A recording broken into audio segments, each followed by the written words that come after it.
Welcome back to another episode of Rewind and Repeat. As always, I'm your host, Cody Tucker. And with me, as always, are my two trusty sidekicks, old Blaine Oh, and old Tyler. Old indeed. Yep. Well, today is going to be a real downer. Oh, Just- no. Well, I mean, a downer in a sense. There's not a whole lot of shining, happy moments in this movie. Facts. But boy, do I love it. So why not do it? We are doing the 1995 thriller, damn near horror, Se7en. Oh my God. I've been really excited to do this movie. It's a movie I've watched a lot of times, which again, really does not say good things about me or my psyche. I don't think I fall asleep to this movie very often. Yep. I think it's the rain. The rain makes me sleepy. That's what I tell myself to make me feel. I think it's Morgan Freeman's voice. And yeah, and Morgan Freeman's voice. Definitely. Yeah. Tyler, first time, did you watch this movie for the first time when it came out or Yes. way later? I saw it in theater. It was 1995. It's the year I graduated high school. Jesus. Yep. I was 2. Yeah, we just did our 30-year high school reunion. Yeah, I know. you were not alive yet. Not yet. Yeah, Blaine was still swimming around in a sack somewhere. No, I don't even think that sperm was made yet. Yeah. Probably not. Nope. Probably not. Yeah. No, so 1995 was the year that I graduated high school, and it was there's just so many great movies like that 92, 93, 94, 95. And so like it's very much like now, I went and saw so many movies at the theater. There was a movie theater right down the road from our house that at the time was like $1.50, I think is what it was. Yeah. And that was expensive back then, huh? Yeah. No, it was really cheap for us to be able to go to the theater, and it was a great thing for us to be able to. I mean, you could easily pile all of your friends together and then go see a movie and still stay under $20, which is just fantastic. That was like, it come from a small town, and so coming from a small town, there's just not a whole lot else to do. I mean, I guess there is, like, go out and get in trouble and do all that stuff. But for me, it was go to the movies and just really enjoy the new films coming out. But going to see Se7en, like, this was a very incredibly eye-opening film for me to be able to watch. I'd just gotten into like really hardcore into movies. I've been into movies my entire existence. But like, coming off of the like Pulp Fiction and understanding like, oh shit, like this is how movies can be made as well. And so to be able to watch Se7en and see things like everything else at the time, it was a happy ending, and it was a you follow the main characters all the way through, and then they have a nice resolution at the end. And this just didn't do that, and it really fucked me up. What? I love the ending. I love it. We'll get to absolutely love it. We'll get to it. Yeah, because the whole time you're talking, I'm like, it was pretty happy to me, but I fucking loved it. But I know it is. Yeah. And like just all the way through, and at the time, like I really didn't understand who Morgan Freeman was. And was this one of his first movies or newer? Oh no. I mean, one of the more he had done prominent roles. Well, he had done Shawshank the year before, which is probably, I would say, is what kind of like catapulted Morgan Freeman. When was Driving Miss Daisy? Oh, Driving Miss Daisy was 89. So yeah, that would have been. And Glory. Yeah. So he didn't start acting till he was in his 40s or something? Yeah, he was pretty late. He was on the Electric Company. Back in the 70s, the TV show. So it's never too late. No. But yeah, for me, like cool. This movie, going to see it in the movie theater, holy hell, man. Like it's one of those that as soon as you walk out, I thought he was great. Like everybody in our friend group is just talking about it the entire time. And it's such an incredible movie to be able to watch. So what about you? So Blaine, you said I've you been had super seen. excited to hear Blaine's take on this. Oh Okay. man, I've been looking forward to this. Good lord. 100%. fuck. So Blaine, so this isn't the first time you saw it, right? But you just haven't seen it in a long time and don't really even remember it. Is that what you? If I had seen anything from this movie, it was clips or like small Okay. parts on TikTok or whatever. I had never So- seen this movie all the way through and Yeah, knew for all any of intents the and actual purposes. story. Yeah, so for all intents and purposes, first time Fresh watcher. watch. Yep. Okay, Yep, brand new. so gotta know what did you think of this fucking movie? I love it. It was a great movie, but it was very. I don't know if it's because I had seen clips that I had guessed the ending way before it happened. Yeah, Or there's so much foreshadowing in this movie, and there's so many parts that you can see little things happening and words being said that kind of tell you and hint towards what's going to happen to her, especially like we can get into all that later. But it wasn't a big twist ending for me, like it was for a lot of people, I would assume. that's fair. It was more of a I'm so glad they did that. I'm glad they left it open for interpretation, but there's I know zero there's zero interpretation. after the fact, Yeah. but in the moment when it's your first yeah. watch, you don't Yeah. know what's there. Yeah, Well, because like But later it's on, just they reveal so crazy much. that they would do that. yeah. Oh, dude, it was amazing. I know. The acting level that Brad Pitt has from halfway through the movie to that last scene of the movie is so drastically different of seeing how what he can do in that sense. So he's just happy-go-lucky. I'm a cool guy. We just moved to this town, whatever. I'm Brad Pitt. And then his whole life shatters in like 6 seconds. Yeah. Yeah. And he goes from, and I'm so glad they did what they did with his character. Instead of like all the alternate endings I read about and everything, like the way they did it was absolutely perfect. I loved it. Absolutely. Fuck yeah. So little facts and figures about the movie. Released on September 22nd, 1995, which if my math is right, that's about 6 years and 11 days from 9/11. Pretty close. And so 12 minutes, close. 10 hours. Every time you do this, I forget that we're going to do 9/11. Every time. Yeah, we're getting close. September 11th, we should all wear 9/11 shirts. Okay. Just to and do United 93. There you go. Movie. Yeah. There you go. Sounds Remember great. me? Sounds like a fun time. Yeah. Yeah. Or watch World Trade Center, which is actually a great movie with Nicolas Cage, the Oliver Stone movie. Blaine, add that to your list. Okay. So it had a budget of $33 million. It grossed $327 million. I Seventh tried highest grossing film in the United States that year. Yeah. 5th highest grossing film in the world that year. This never happens again. Oh no. There is never, actually, it may have never happened where a movie, like what is a movie that is this disturbing 10 times it's that a freaking makes amount that much money? Yeah. I Like don't know. Silence of the Lambs, maybe. I would have to do a little bit of research on Like that. Silence of the Lambs is the only movie I can think of that was like a massive success, critical and box office, but also made a ton, is super fucked up and made a lot of money. So like, I don't know another movie like this. I don't either. And it only happens in 1995. Think about after 1995, any movies that are like pretty fucked up along these lines, they were not big success. I mean, there's obviously way more. Like this movie is mild compared to a lot of movies that have come out since then. Oh yeah, but I mean, they're all like make their money on the back end, like like home video and stuff like that. But in the theater, absolutely. And it's not a horror movie in a like conventional sense. Like there's going to be horror movies that are have some disturbing moments. But this is like the only thing I can even think of is like, which we've touched on it before in the past, 8mm, but that movie wasn't very big at all. I mean, it did decently well, but what was your first, your first viewing? So I obviously seen this movie a bunch. First time I saw it, I already knew about the movie because it would always pop up on those lists of like, like the Reels channel.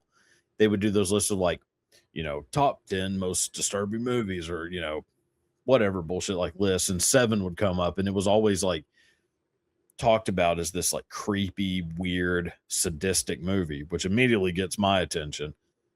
So the second I'm able to find this fucking thing, I'm watching it. Yep. I'm pretty sure I just rented it from Blockbuster like I did with. How old were you? Oh man, I would have been in probably about 12, 11. Okay, that makes sense. Pretty young. Yeah, that tracks. Possibly I was watching too young. The Adventures of Shark Boy and Lava Girl. Yeah, Blaine. We were on drastically different timelines. We were. But here we are, we've met in the middle. And now we're learning. Yeah. And I was just floored by this thing. The ending. I mean, I don't even know if there's ever been an ending like this in a movie too, which we'll get to the ending. Correct. Also, but like with just how like swinging for the fences on an ending and knocking out of the park, but still it's a huge risk to do that in a movie with these crazy risk, big actors, a big production company. Just absolutely incredible. And I love resolutions like it though. Like when you let the bad guy win, or you let the person do something that he's not supposed to do. I love it. Yeah. I know. Let it happen. It's a movie. It makes the stakes higher. Yeah. It does. Which I think a lot of movies tend to not do that. Like, even Marvel movies, like as soon as they kill off somebody, it's like, oh, well, now there's a fucking multiverse where we can just bring everybody back. So there's really no stakes. So it doesn't really matter if anybody lives or dies. Nope. I like a movie where like this guy is the epitome of evil. And he's not going to just talk about evil. Like he's going to. I have my thoughts. Well, okay. Because I'm curious to hear you trying to defend John Doe. I mean, you've defended Kevin Spacey plenty of times in our private conversations, but did you want to show everybody your tattoo, Tyler? Yeah, your name was on the list from what I saw. No. Yeah. So cast and crew. Movie is directed by David Fincher. I'm going to go ahead and say it. David Fincher is my favorite director of all time. Okay. I have seen a lot of his stuff. We're gonna have a conversation during this. And okay. Keep going. Yeah. So David Fincher is my favorite director of all time. I love David Fincher. This goes back to that whole argument of like greatest versus favorite. Do I think he's the greatest of all time? No. But he is my favorite. Before this movie comes out, David Fincher, all he had done movie-wise is Alien 3, which is a big hunk of garbage. But before this, David Fincher is still massively successful, but for making music videos. That is correct. I would also say he is the greatest music video director of all time. He did music. Paul Abdul, dude. Madonna. He did. No, I scrolled through all of his filmography. And I saw Paula Abdul's name so many times. Okay, that makes sense. That's what Paul Abdul was. Aerosmith, Billy Idol, George Michael. That's the epitome of music video. Of what a music video can be is George Michael Freedom. Oh yeah. That is the greatest music video of all time. And when you watch it, you're like, that's David Fincher. Yeah, of course it is. Everything about it is David Fincher. It's just so good. And you see Naomi Campbell, in full form, which is for a wee child as myself watching that, I was like, well, I think I found my niche. Yeah. I think I found it. Yeah. I mean, Cindy Crawford as well. I don't want to, of course, leave her out. So there's where David Fincher's coming from. His second movie, written by a fellow named Andrew Kevin Walker, who, one of my favorites. To be honest, probably should be looked at psychologically. Probably should be evaluated. Blaine, just he did 8mm. So when we're talking about how fucked up 8mm is, that's from his brain too. But this was his first one big coming out. Huh? There's a new Andrew. Yeah, there's a brand new movie of his that's coming out right now.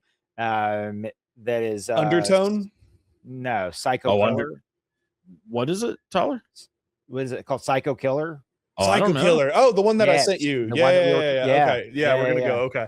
All right. So movie stars. Brad Pitt is David Mills, which I gotta say, Brad Pitt, perfect. I mean, the whole movie is perfect casting, which we'll get to. We'll kind of round out everything, but Brad Pitt is so good, especially at this time in his career, of just playing an arrogant little shit. He masters that so perfectly. Because it feels authentic. Oh my God, does it? Like he's it's so hard to like him at first, but then obviously you do begin to like him, due in part to his co-star, Gwyneth Paltrow. I think Well, helps. not only that, man, but like yeah. he's a little cocky. He's a shithead, but god damn, dude, he just seems like a likable shithead. He really does. Yeah. Could you be quiet? Yeah. Yeah. He does so many shithead moves in this movie. It's so great. Blaine, is this the earliest Brad Pitt movie you've seen? Have you ever seen him younger in a movie? Like, have you ever seen Legends of the Fall, Thelma and Louise, Interview with the Vampire? Maybe one movie where he was younger. I could look real quick. Yeah, California was a good one. Also, True Romance. God damn, True Romance. True Romance. He should have won an Oscar. Which one? Did Fight Club come out after? Fight Club was 99. Yeah, so the same year he does 12 Monkeys. They only have Brad Pitt for less than 2 months to do this movie because he's about to go do 12 Monkeys. That is correct. All right, so then Morgan Freeman is Somerset, also just incredible. Yeah. Morgan Freeman, I was going to say he should have had more roles like this, but he really does because he has all the Alex Cross stuff. I mean, it like Along Came a Spider. Add it to your list, Blaine. Yep. It is a great movie. Kiss the Girls. Oh, Kiss the Girls. Oh, yeah. Great movie. Yeah, have you seen that? I have. That's a good movie. Jesus. Great okay. Oh, man. That's a good one. So then we have Brad Pitt's better half is played by Gwyneth Paltrow. I will say this is the only time in her entire career that I haven't found her completely unbearable. Okay. As an actress or just as a... Both. As a human actress, human, everything. I hate Gwyneth Paltrow so much. Oh, wow. Someone told me that at work today, and I was really shocked. You know, at the Gwyneth Paltrow fan club, they are not going to watch this podcast anymore. Good. Yeah, no, fuck them. So you don't like Goop? But Blaine, no, I'm not shoving crystals in my snatch and pissing in the moonlight or whatever the hell she tries to get people to do.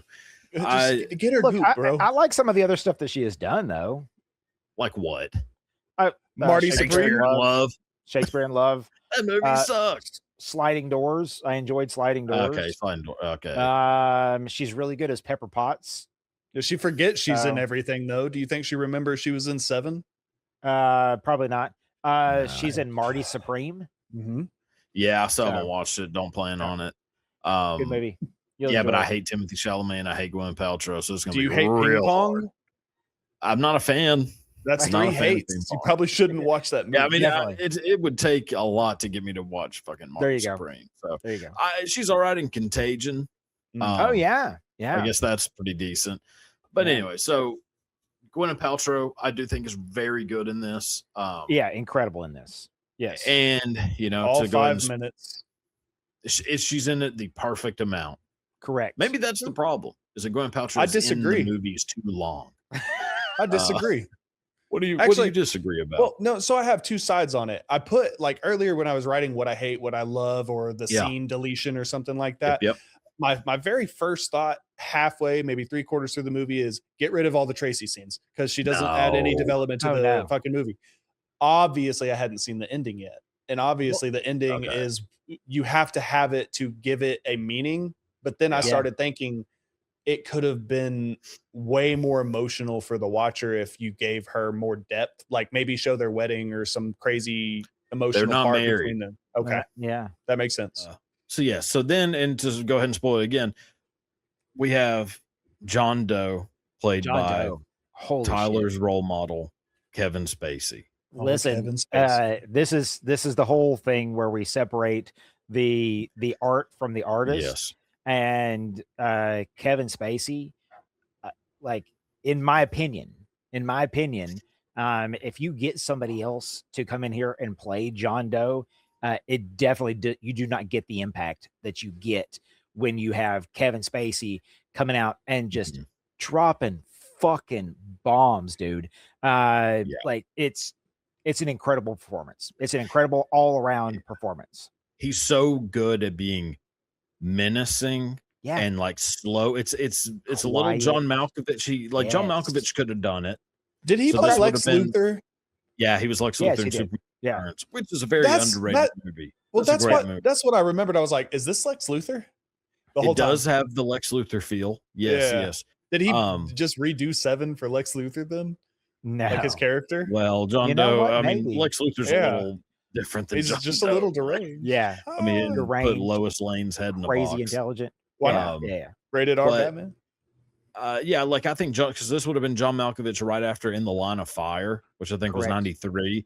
So John Malkovich could have done this pretty good Yep. too, but Yep. it's still Kevin Spacey just has that calm but disturbing way of talking, where it's like it's slowly kind of building up and getting more and more. Like he just seems like it's like a powder keg sort of thing. Oh Like, it's yeah. Even out when to he burst. yells, it's calm. Yeah, detectives. Detectives! God, Oh my That- god, dude. that Every part time. is- oh Yep. yeah. Kevin Spacey's incredible in this Oh, movie, yeah. and I hope he has a comeback.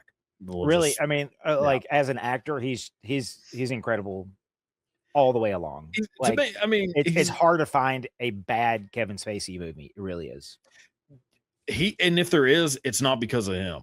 He's Oh, not bad no. in any of the movies. No. It just maybe isn't a great movie, but like, yeah, I mean, every movie I've ever seen him in is incredible. Which the year before is it the year before he does? No, it's this year. He does The Usual Suspects. Yes. So he's in like two, earlier he's- in that year, he does Yeah. Usual Suspects. So he's playing two of the greatest movie villains, definitely of the 90s, but maybe of Yeah. all time in the Fucking same Kaiser year. Soze? What which are you is- I wanted talking about? so much more. Yeah. They I didn't know, give Blaine. me enough Kevin Spacey. Well, It's there's one a of those reason. things of less is more, kind of though. Like Yeah. if they would have added a few more scenes, then like, does he become less scary? Like, I think we learn as much as we need to know about John Doe. We But get you why wouldn't he's take doing a what scene he's of him doing. like cutting something off of Sloth or doing some No, crazy. I like so. Yeah, we'll just go and say that too. I like that they never show him commit a crime. Never. Yeah. Like Yeah. I No, they like just kill an that it's innocent man all- on screen at the end. Well, What except if it for was he his- attacks Brad Pitt. I mean, cracks him in the head with a fucking tire iron. Which so Correct. there's Does one, he see but it? Do you see his face? Yeah. Never. well, you don't see his face, but obviously Never. it's him. But I'm saying like Yeah. you never see him commit any of those crimes against the people of the Mm-hmm. which would become 6 of the 7 crimes. But like, yeah, while we're on Kevin Spacey, like him doing this film, it only works because he, and say what you want about Kevin Spacey and his private life and everything else, he takes his ego out of this the marketing and everything like that.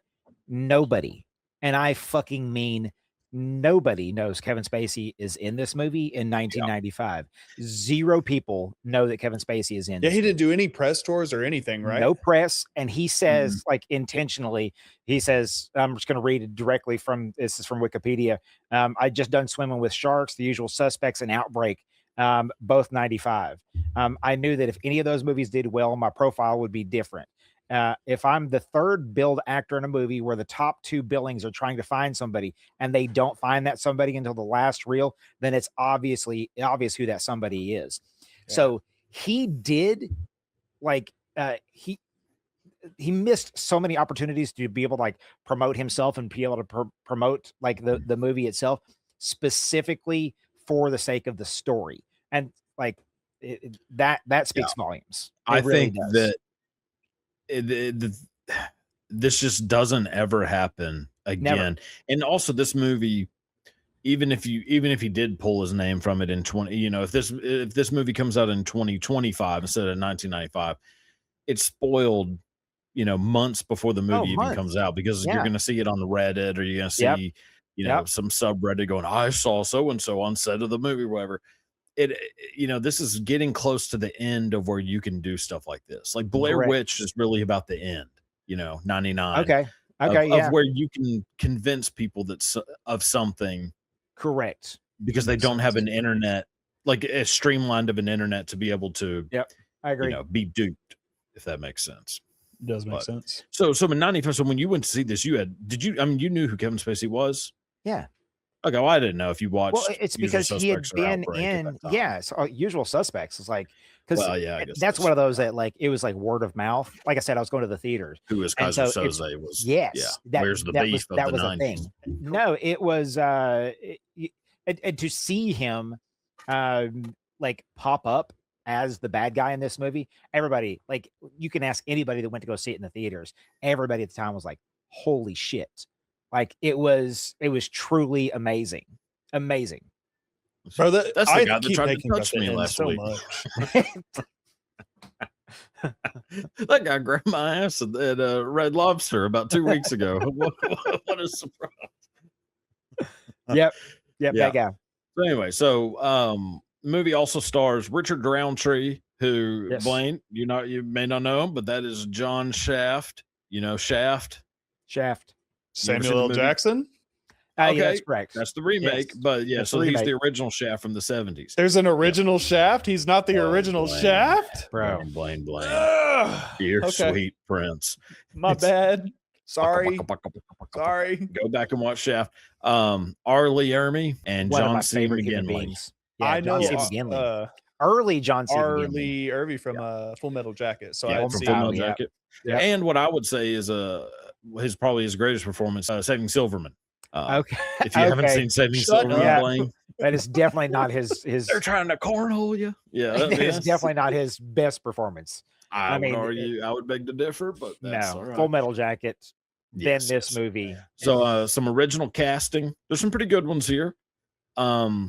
Before David Fincher was going to direct it, the person who got offered right before him was Guillermo del Toro. Hell yeah. This movie is nowhere near as good if it's directed by Guillermo del Toro. Still okay, but I'm not the biggest del Toro fan. Okay. So maybe that's just my own biases. But I just don't think it's anywhere near as good. This movie has to be directed by David Fincher. Has to be. Has to be. He's the only person who can make a movie this dark and fucked up. He's but it the not only one be that over would the have top. allowed it to be as dark and fucked up as it is. Who Yeah. directed Saw? Because I know it's James- inspired by Seven. It's But- James Wan James that Wan. made Yeah. Fast James and Furious Wan- Tokyo Drift, Blaine. He So also made is correct. Insidious, if I'm not.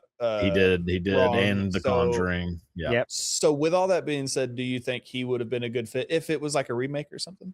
Oh, well, so yeah, which James Wan, I don't know what he was doing in 95, but James Wan, there's some foreign, like a lot of Japanese and like Korean directors who actually probably could have done a decent job because Japanese and horror and Korean horror movies at this time were real fucking dark. So yeah, James Wan could have done a good job with it, but it's still got to be David Fincher. So the Brad Pitt role was originally offered to Denzel Washington, Correct. which is Denzel Washington said that it was just too dark. Too dark. So Turned it too down. dark, too disturbing. Turned it down. Mm-hmm. The Morgan Freeman role, he was the fourth choice Yeah. behind Robert Duvall, Al Pacino, and Gene Hackman. Yeah. This movie just Nobody thought Morgan Freeman was going to take it though. Everybody thought he was Right. going to pass on it. And He then jumped was right like- on it, didn't he? Yeah, jumped right on it. he immediately thought it was, he was the first actor to sign on, That is correct. which Yep. is yeah. I mean, I think that, so let's say Denzel Washington does it. Sure. Let's just play what if right here. Sure. Denzel Washington takes the Brad Pitt role. I think is good. I don't think he can play cocky, dumb kind of frat cop as good as I Brad think that's Pitt. the problem that he would not bring that same energy into this. How young was he? When did Remember the Titans come out? 2001. So like he's 6 not, years before that. He's not super young. I mean, He'd he's still be a good young rookie cop. Well, look, Brad Pitt was 32 making this movie as Mhm. well. So kind of well, yeah. I mean, there's not a huge age gap between. Yep. Yeah, I kind of forget that I Brad could see Pitt's it. pretty fucking old. So let's say Denzel takes it. Which of those three do you think is a better one to go with Denzel? Robert Duvall, Al Pacino, or Gene Hackman? I go Duvall. I say Robert Duvall, 100% Yeah. Robert Duvall. Like Gene Blaine, Hackman you would say be Duvall too, interesting. or who? I'd agree. Uh, I've seen more Robert Duvall movies than Al Pacino movies, so Al Pacino Okay. would have brought that crazy over the top Al Pacino-ness to Because it. this is Heat. And look, 95. because- This is yes. yeah. Oh my God. my Look, only and Al we're- Pacino fact is We're that gonna have they to do Heat at mention. some point. Yeah, I we're haven't doing seen Heat. Heat. Yeah. Oh, you haven't seen Heat, Blaine? I've seen tons of thumbnails and clips, but I haven't Holy seen the movie. shit. So, yeah. we'll be doing Oh that my one God. decently soon. Yeah. But y'all remember Um, they mention what's Al Pacino's name? Serpico. Yeah. Yeah. They mentioned that in the That's movie, right. and I was like, "Hey, Al Pacino nod." Yeah. Yeah. Serpico's Yeah. got to go to work now. Right? Yeah. Yep. That's good. Gwyneth Paltrow role offered to Robin Wright, who I think don't know you her. know, I actually do like Gwyneth Paltrow in this movie. I think Robin Wright and her are pretty much interchangeable. Yeah, I agree. And then John Doe, originally going to be Michael Stipe from REM, which is looks wise is great because Michael Stipe is a creepy looking bastard. I just don't know if he's a good actor. I imagine he probably is. His stage presence is very theatric, so maybe that. The only reason I think acting. the reason that they chose him is specifically because of his look and because they had that drawing that they were going after, that look from that drawing that they had, and that it was very. I mean, it kind of looks like Michael Stipe with no glasses on. Yeah. So yeah. And then after that fell through, Val Kilmer. Yes. Which I love. Val Kilmer's my favorite actor of all time. Okay. But he would be a much better David Mills. Oh yeah. Yeah. He would have been a great Mills. Now that I'm thinking about it. Young, cocky. Yeah. Top Gun. Fresh. Yeah, this is right after Tombstone. I think it's probably the same year as Thunderheart. I think he would have done way better in this than Thunderheart. So Thunderheart's a great movie. It's not bad. You just don't. It's not one of my favorites. So there's some original cast choices. Overall, I think they got pretty lucky. They nailed it. I think things worked out the way it needed to work out. I mean, would have been interesting, with a lot of these other things, but it's just not. Nah. All right, so breaking down some of the key scenes. Going in order, opening, we get, opening murder investigation, not the 7, deadly sins and murders. Just the opening one. Just an opening murder, just some random murder. And more importantly, we get the first introduction between Mills and Somerset. And Mills really not making the greatest first impression. There's a cameo in that scene, right? A cameo in that scene? Yes. Yeah. The corpse is played by Andrew Kevin Walker. Oh, is it really? Yeah. That's great. He wrote himself. No. He does a cameo in another one of his movies too, in Panic Room. Oh, does he? Yeah. Okay. So you remember in Panic Room when they're shining the flashlight and doing the SOS? Okay. He's the guy across the street seeing the flashlight blink the SOS. Okay. Yeah. There we go. Yeah, he plays the corpse. He has 0 speaking lines. God, that is my dream. You get your SAG card. Yeah, you get your SAG card, and all you gotta do is play a corpse. Dude, I'd do that. So then we get opening credits. I love these opening credits, these title cards. Get the 9 Inch Nails. One of my favorite parts of the movie. Actually, I have a whole bit about this. And the ending when they did the reverse credits with the scratchy background. Like I hate American Horror Story, but the something about the intro music to that, which is just like the intro music to this, creeped me the fuck out as a kid. And I had to turn it off when I was young. I had to turn it off. I was so scared of it. And then I listened to this and I was like, oh, this is about to be fucking weird. Yeah. And it just went from this weird intro. It was just a murder scene. Like I didn't think it was about to turn into this weird psychotic. What is about to happen? And then it happened. Yeah. It's very 90s. It's very mid 90s, dark, grungy, industrial. And then, and you got 9 Inch Nails, a remix of Closer, which is the perfect song for this. So if you don't remember, like coming up into the 90s, like even before then, like Star Wars became like one of the first films that was like, no opening credits. We're going to go straight into the movie. And that just became the trend for the longest period of time. And if you watch most movies that take place before 7, you get a couple of opening credits, but it's usually the opening credits will roll. And it's only a couple of them. You don't get all of them like you get in this film. And so James Bond didn't used to do that. Any of the older movies, some of the older movies would still do like the credit sequence because they would have the song in James Bond, and that was the thing. That was a James Bond thing. Right. But this movie, there's a guy. His name is Kyle Cooper, and he worked for an advertising agency.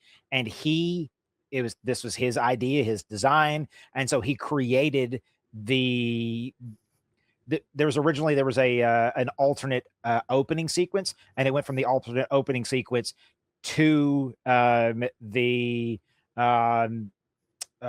what it's out of order. If you watch it in the alternate takes, there's the scenes are out of order, but it goes from that to the scene of Somerset waking up in his house, and then it goes from that into these title credits. And so Kyle Cooper, he created these as a transitionary moment between the movie and like from one part to another part, and like it was a temporary title sequence that was created by this advertising agency, and David Fincher loved it so much that he tried to get another music video director that had actually done the Closer music video to come in and do the opening credit sequence, and then but Kyle Cooper ended up winning out between the two, and so he got to make that. And the thing about Kyle Cooper is this, look, if you don't know anything about credit sequences, his name and his company, which is Imaginary Forces, they are like, he is credited for 350 different credit sequences for film. And this, what a job. That same thing that you talk about from American Horror Story, like this style of credit sequence has been copied, and it's been copied, and it's been copied so many different times. It has become its own genre of credit sequences, which is just amazing. Do people listen to music like that just normally? What do you mean? Or just super creepy horror music like that just has Blaine. You're looking at two people. Are you talking about like that 9 Inch Nails? No, no, 9 Inch Nails is good. I'm talking about like theme songs, like stuff that not the opening to Se7en. I'm talking about like American Horror Story intro where you hear noises from pots and pans clinking and like scratching and like chink chink chink, like music, horror music. Probably some like psychopaths, or probably some chick who's just trying to seem edgy, you know, possibly. Like, probably works at Hot Topic, and it's like, oh, actually, this is wears too many belts. I'm gonna ask the hot girl at Hot Topic next time I go by. There you go. Piercings. There you go. Yeah. She listens. Yeah. But no, I mean, I thought you just meant 9 Inch Nails. I was like, Blaine, I've been listening to 9 Inch Nails and Rammstein nonstop the past week. But so get that, then kicks pretty much right into the gluttony murder. Let your jokes fly now. Let's go. Fuck both of you. I know y'all been waiting to. Okay, so for this. What I find to be crazy about that sequence is, do you know how big the guy was? Well, just ask Cody. What are your residuals like? What a fucker! All right, that's it. I'm done. I'm sorry. I'm over. Okay. It's over. Yeah. What are you? No, I'm gonna guess 480. Yeah, you nailed it. 480. 480. Prosthetics and all. Takes one to know one. Cody knows that, guys.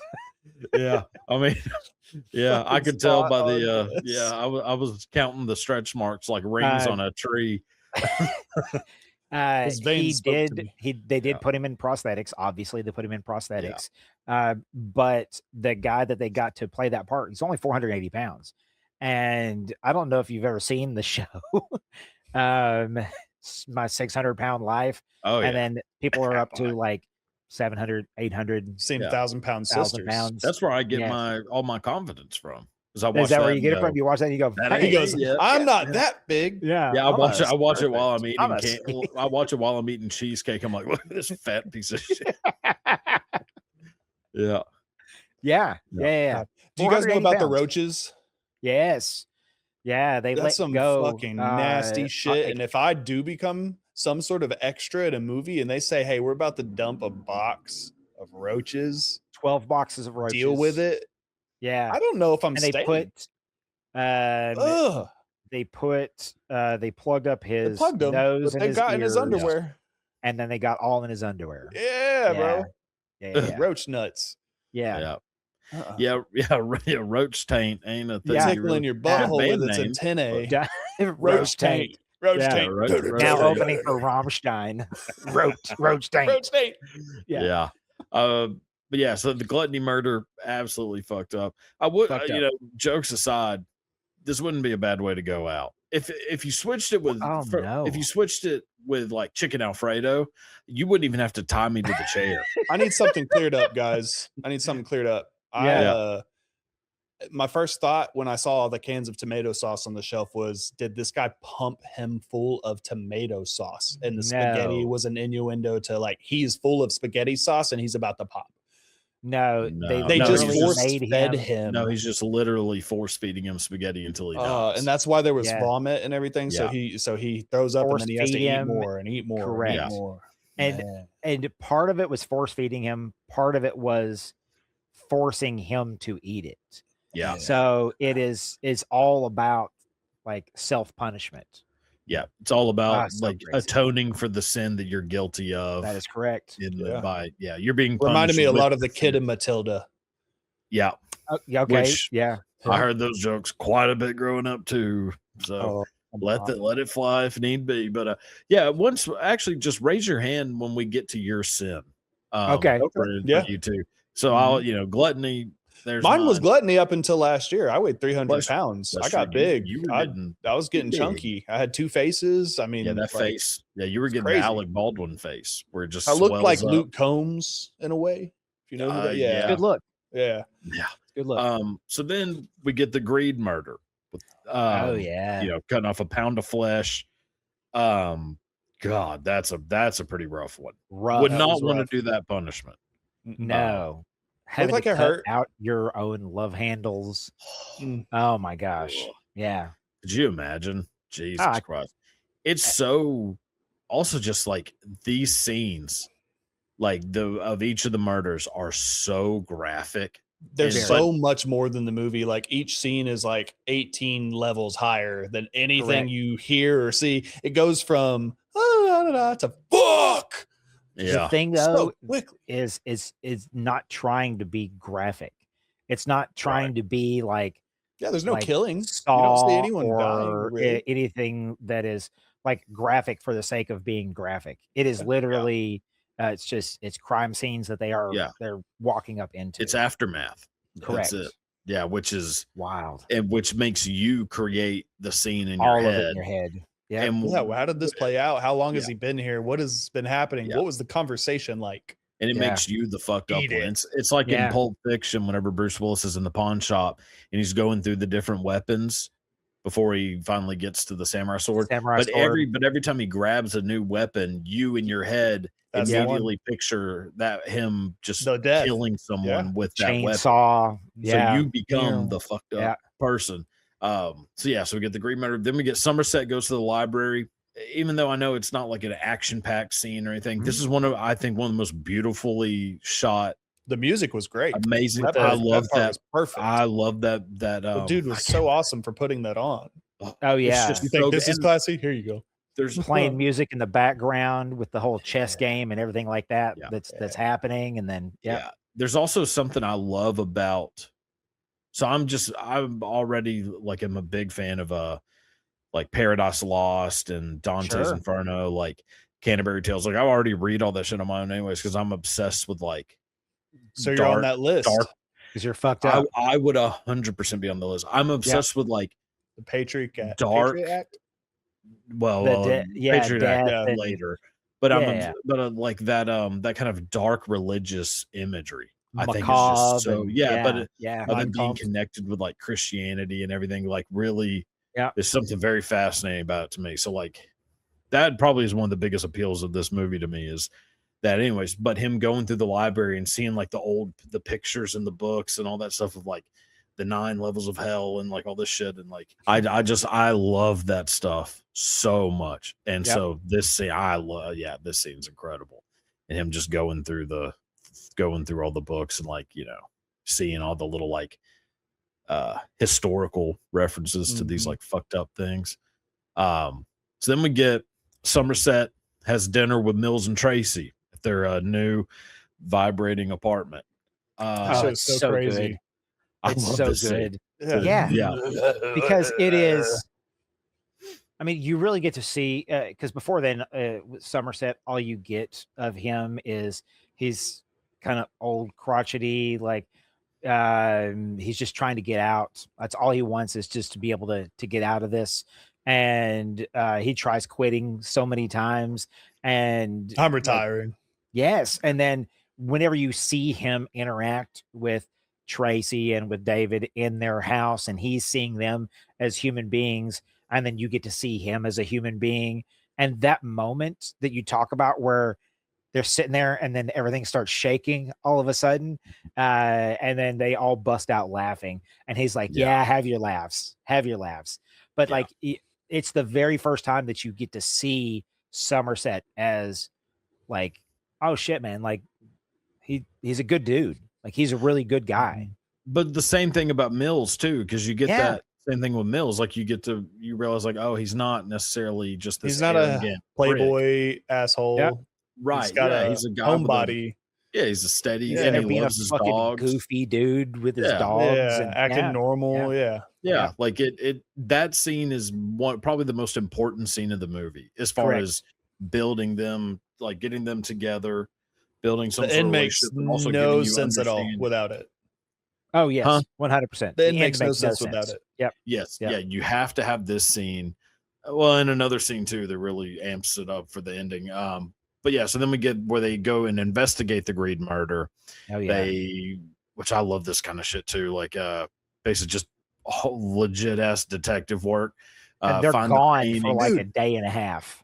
The freaking painting and the fingerprints and Yes. finding Yes. out that Yeah. like how did they use someone else's hand? Like that was amazing. Yeah. Yeah, They well, went it and talked to uses the wife. The wife is like, yeah, the painting is upside down. Yes. And then Oh. it becomes like, that's the thing. It felt real. and Yes. oh, And when everything about it. and that the fingerprints are spelling out "help me" in Mhm. the next victim's Correct. fingers. Yes. So it's like, oh god. So now they think they have a clue of the killer, and They just found another they do victim. not.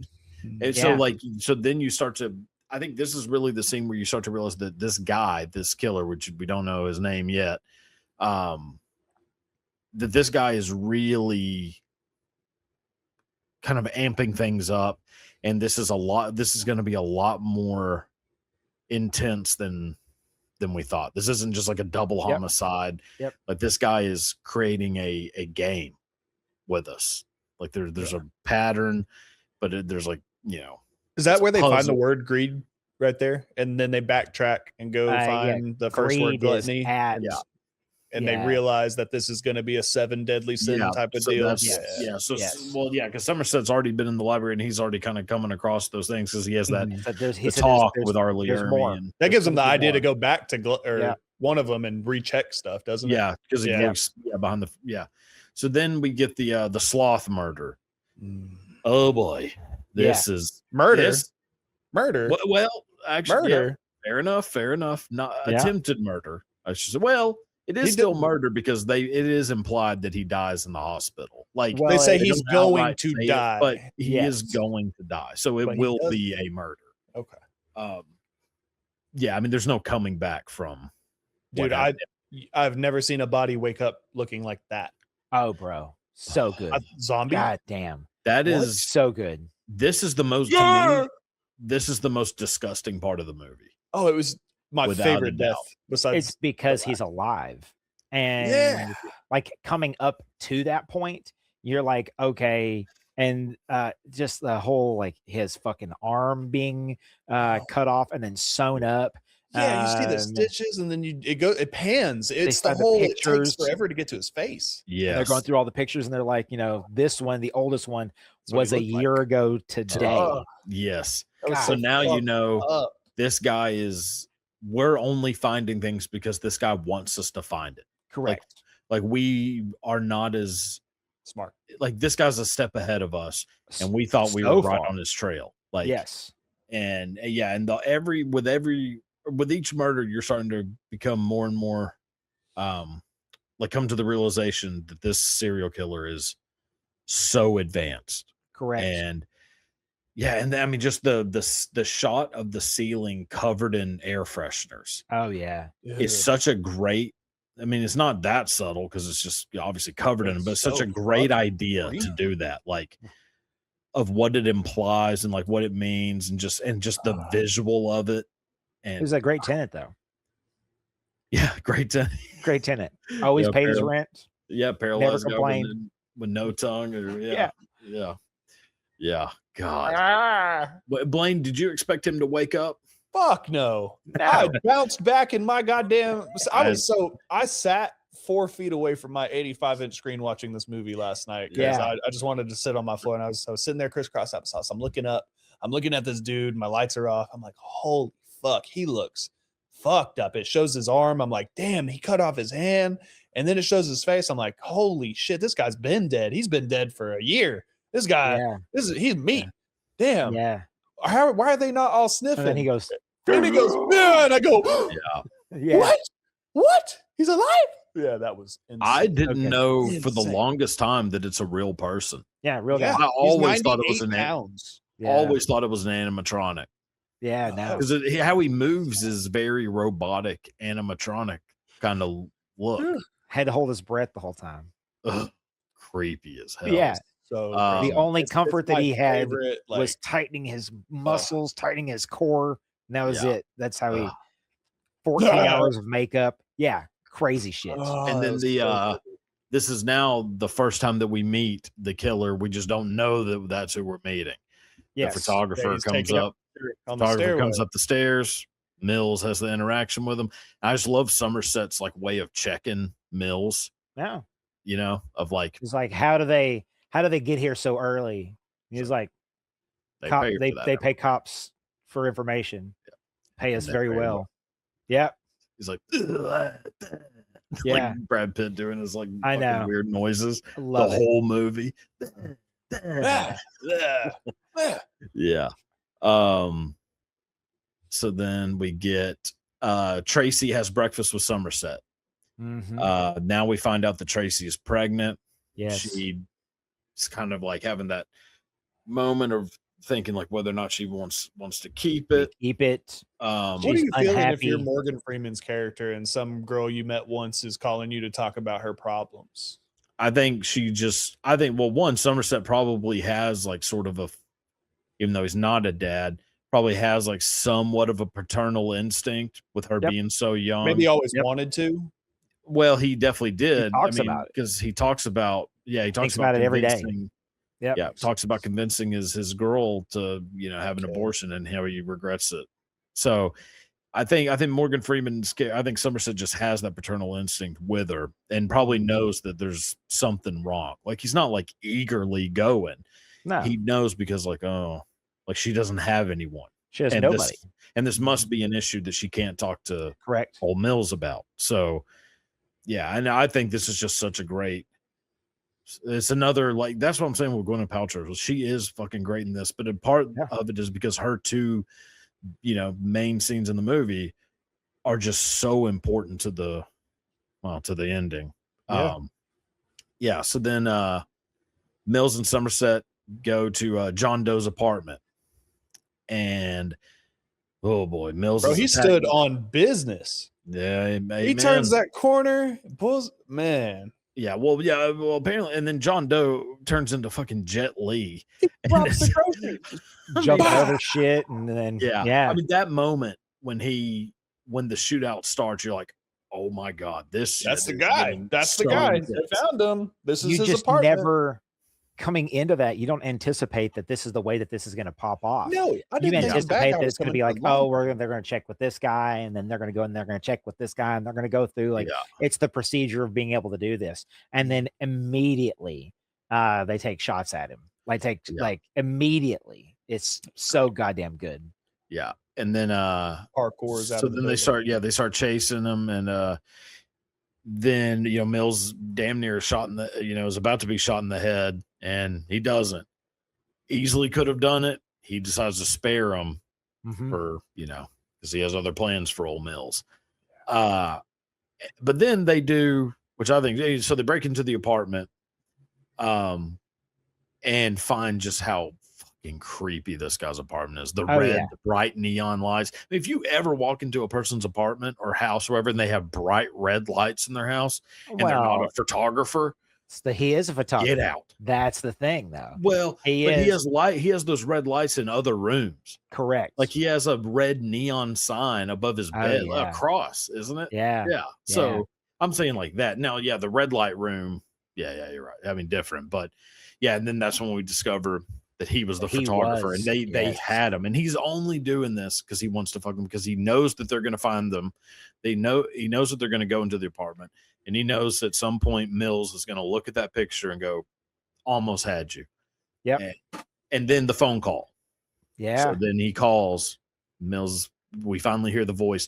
Blaine, did you know that was Kevin No, Spacey talking? I did know Kevin Spacey was in this. I had no idea what part he would pop up in the movie, so I was very shocked to see when he revealed himself. And no, I did not but I could hear the voice and it sounded familiar, and I was like, damn, who is that? Who is that? I know that voice, but I couldn't pick it out. So Tyler, whenever you watched it back in '95, no, I mean the No. voice was not familiar enough to be like, No. okay. I was just curious No, because like when you watch it now, you're like, oh, that's obviously Yeah, Kevin but on the Spacey's voice. 400th rewatch as well, whenever Yeah. he is in the stairwell with Mills and Somerset and taking the pictures, like that's obviously Kevin Spacey's voice in that moment as well. Yes, doing So, the but he's like doing a little old-timey bit of voice, a he's doing a little bit of an accent on there, but Mhm. it's definitely Kevin Spacey's voice Right. in that moment. Oh yeah.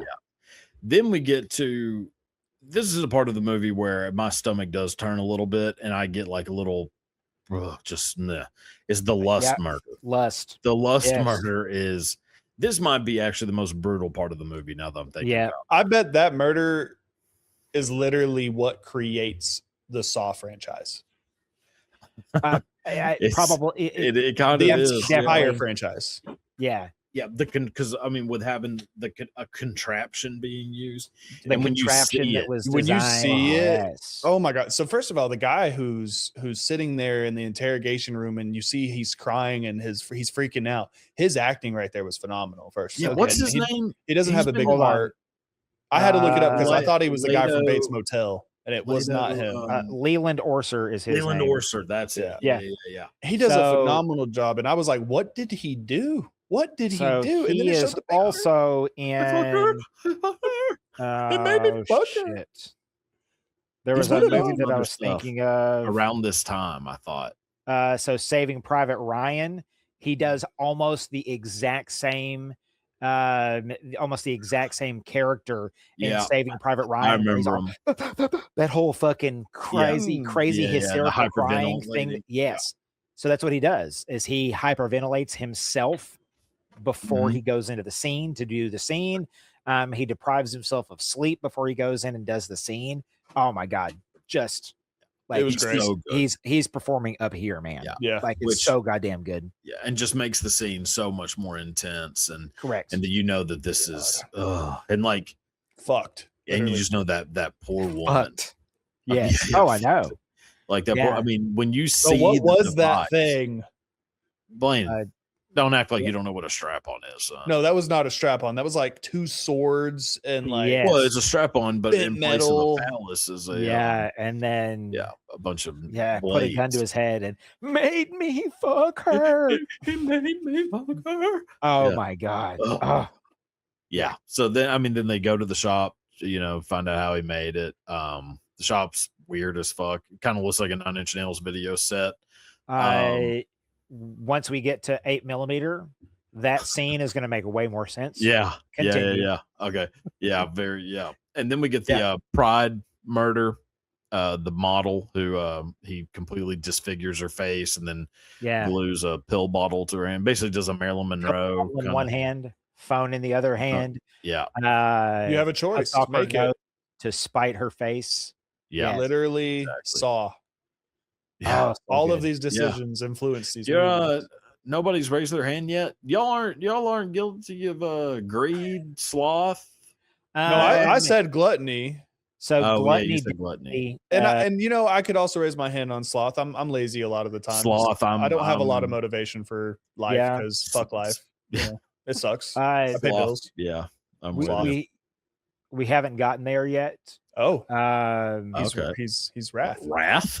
no. Fucking envy. I mean, I am Envy. definitely wrath. I'm envious. I am I'm envious of a lot of Well, people, I am- okay. So we'll I- get to that. but so I'm not far, envious enough to kill your wife. possess both or girlfriend. envy and wrath. Yeah. Okay. Yeah. Okay. So Pride. Then we get John Doe shows up to the police station, turns himself in.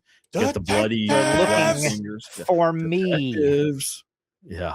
Detectives. Detectives. I love that Detectives. part. It's that He's just rage covered that in the blood, and police are- no one's freaking out. Everyone's Yeah. just staring at him. Nobody's noticing. I mean, Nobody's they're noticing. just Everybody's doing their own thing. yeah. Detective.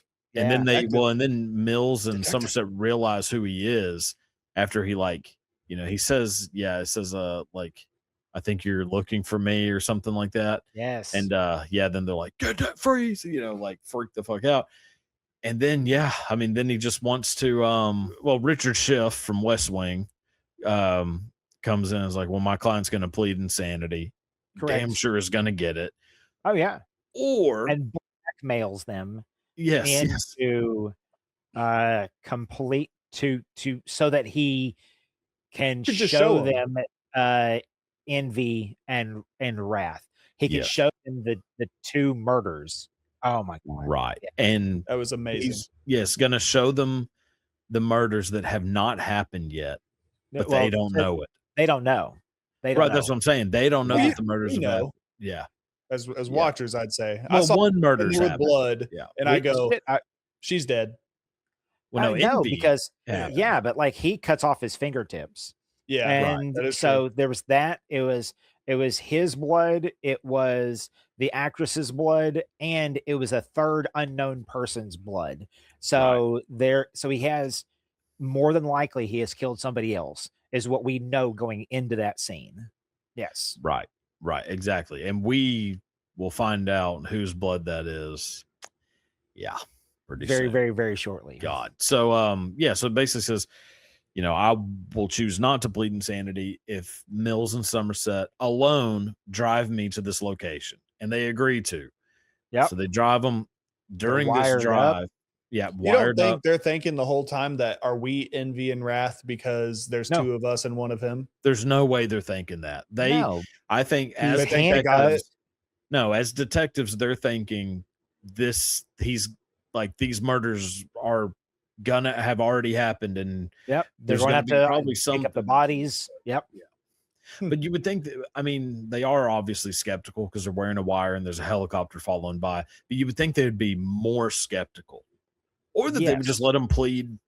Hell no, because Well, they're No, taking if he they're has- taking the yeah. cops out to this undisclosed location, right? You're not Right. the least bit wonder, like, am I going to get out of the car to a landmine?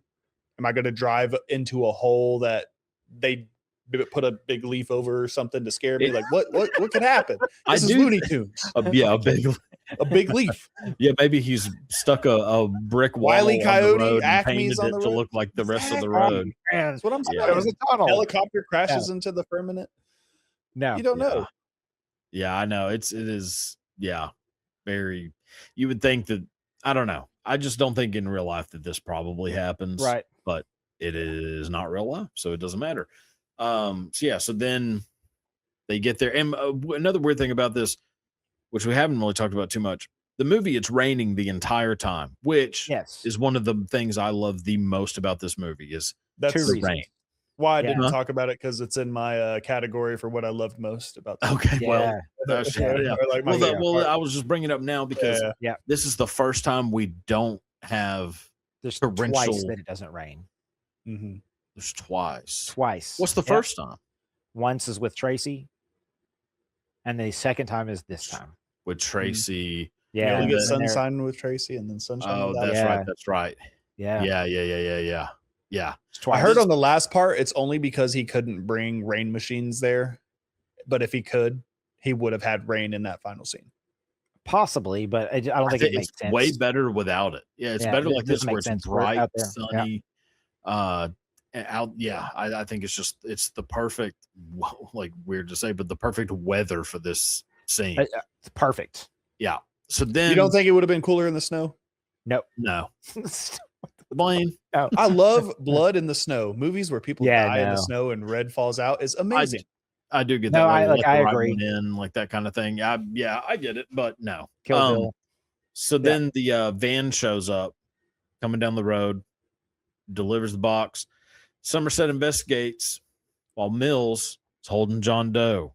Yeah. Somerset starts to cut open the box, and you see the where immediately. First time watching this, I think it's a bomb. Yeah. So when Somerset's cutting it open with his knife, He says, he was like, I'm gonna open it. Like he makes the decision in that moment of I'm gonna sacrifice myself to be able to open this. And then he knows what it is. He has no idea what it is. I think he had an idea. No. He's opening it up. He doesn't know. He has zero clue what's in that box. You don't think he's opening it up? Was it always on the ground? He didn't pick it up? No, pulls the flap open and just jumps. There's blood. Like, oh my God. Yes. He doesn't know that before he's opened it though. That's what we're saying. Like when the box is sealed, there is no way you would know what was inside that box. Yeah. But yes, whenever he starts to undo it and then see it, now he knows what it is. Yeah, and he's talking through it because he's talking to the guys that are in the helicopter. So he's doing that, like that whole communication part of that. And so he's narrating what he's seeing, in case it is a bomb. If it's a bomb, then, it's whatever. But, man, way worse than a bomb. Yeah, way worse. But I know watching it, thinking there was a bomb, I was like, oh no, Morgan Freeman's gonna die. Yep. I was so sad. And then and then do you guys think his reaction was good? Like to what he saw? Because he's pretty he just yes, which is what you would do. I mean, you're not gonna you're not going to scream. You're not going to, he's a detective. He's seen horrible stuff. But you can see that this isn't so you have to think about it as a detective, him looking at all these murders. He hasn't even had a reaction to any of this. This is the first time he's ever even shown a reaction to something horrific. So yeah, I think his reaction is actually pretty. And he's putting all the pieces together.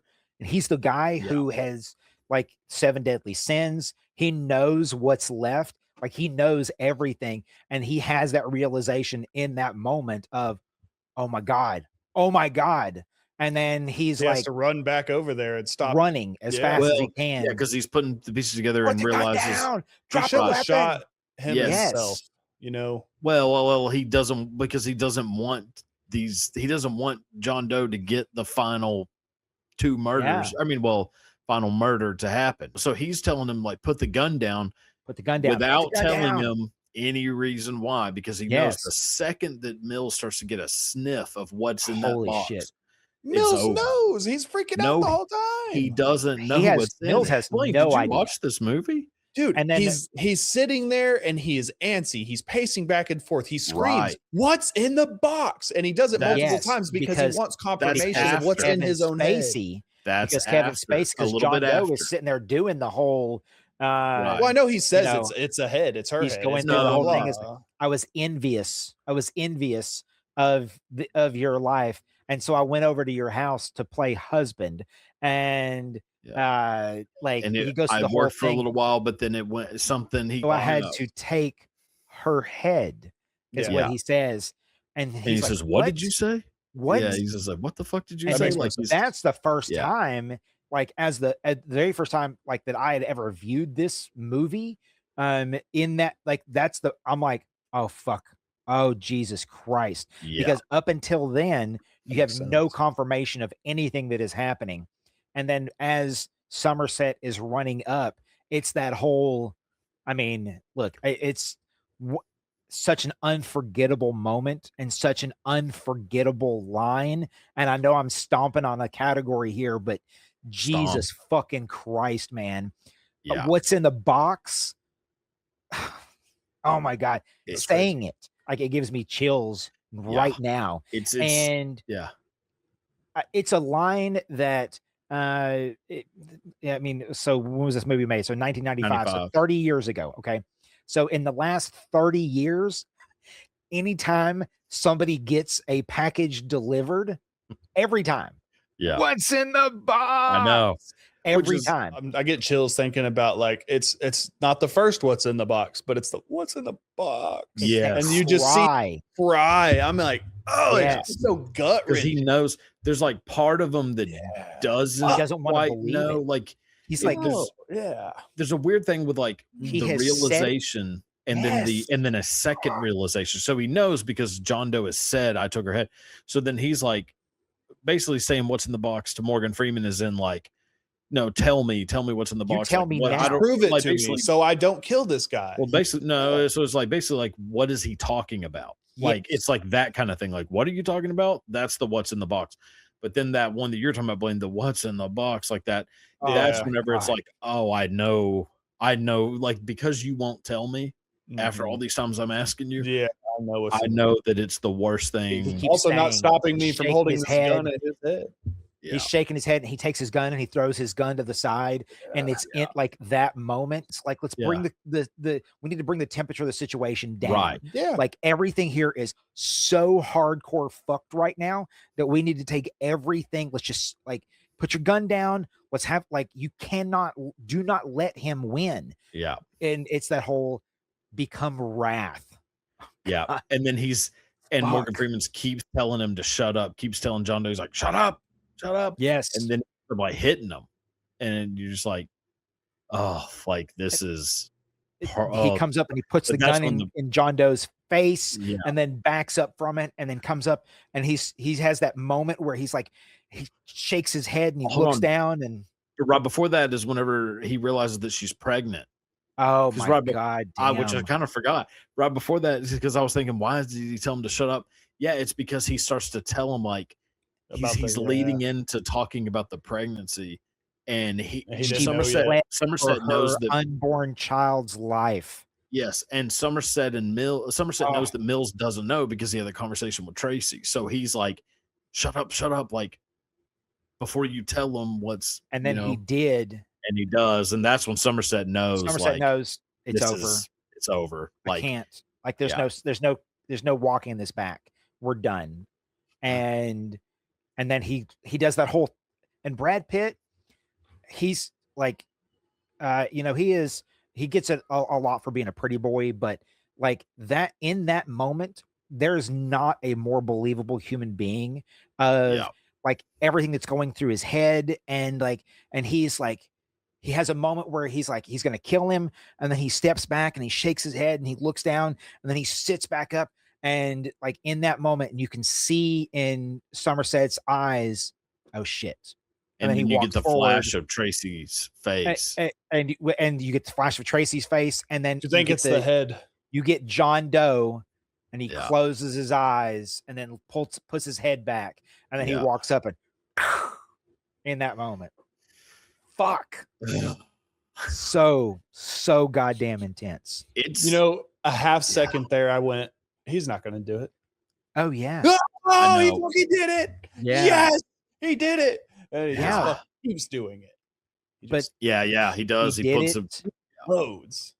Oh my God, man. As I would just see the I'm so conflicted about that moment. Do we think that was the right call by Mills? Like, should not his punishment? We'll talk about that. That's a separate thing. Just in that moment, was it the right thing to do? Yes. Like, even though it is gonna give John Doe the benefit of. Yep. Yeah. He wins. Complete. He does exactly what he wanted. He 100% wins. He set the whole thing in motion. He created this entire thing. It's a movie. It was great. And then and I'm telling you, man, in any other movie, like that's not the ending that you get in any other movie. No. But Fincher, and look, thank Brad Pitt on this as well, because Brad Pitt said he will not be in this movie if he does not get that ending. And they tried to get him to rewrite it, and they tried to get him to even Andrew Walker, he talks about the fact that like he rewrote this thing like 13 different times, to make it a more Hollywood ending and to be able to, like he says he fucks with one of his one of his favorite scripts that he's ever written, and he hates that he had to fuck with it as bad as he did. But then they get to end up making that movie, and like it is as dark as you could fucking possibly be in that moment. But I mean, he's right. Like, as a, I've never done that. Okay. Let me preface this by saying I've never done that. I have had a moment. I have had a moment that was like a decision-making moment for me. And that decision-making moment for me, it could have gone one way or it could have gone the other way. And then in that moment, I'm thinking of all of the consequences of my actions and like, who does this hurt? Who does this Mhm. benefit? And like, as a grown ass adult who has had to make some incredibly difficult decisions, um, to see that hurt and to see that trauma play itself out in real time on Brad Pitt's face in that, uh, he made the right decision. Yeah. 100% he made the right decision. Blaine, what about you? How would you agree, disagree? If I gave it the Hollywood ending, I would have had No, just your opinion. Your Like, Mills. yeah, your Mills in that situation. Do you let John Doe win but get the gratification of killing him, or do you do the opposite? Do you spare him so that he can't win? I'm going to jail for the rest of my life.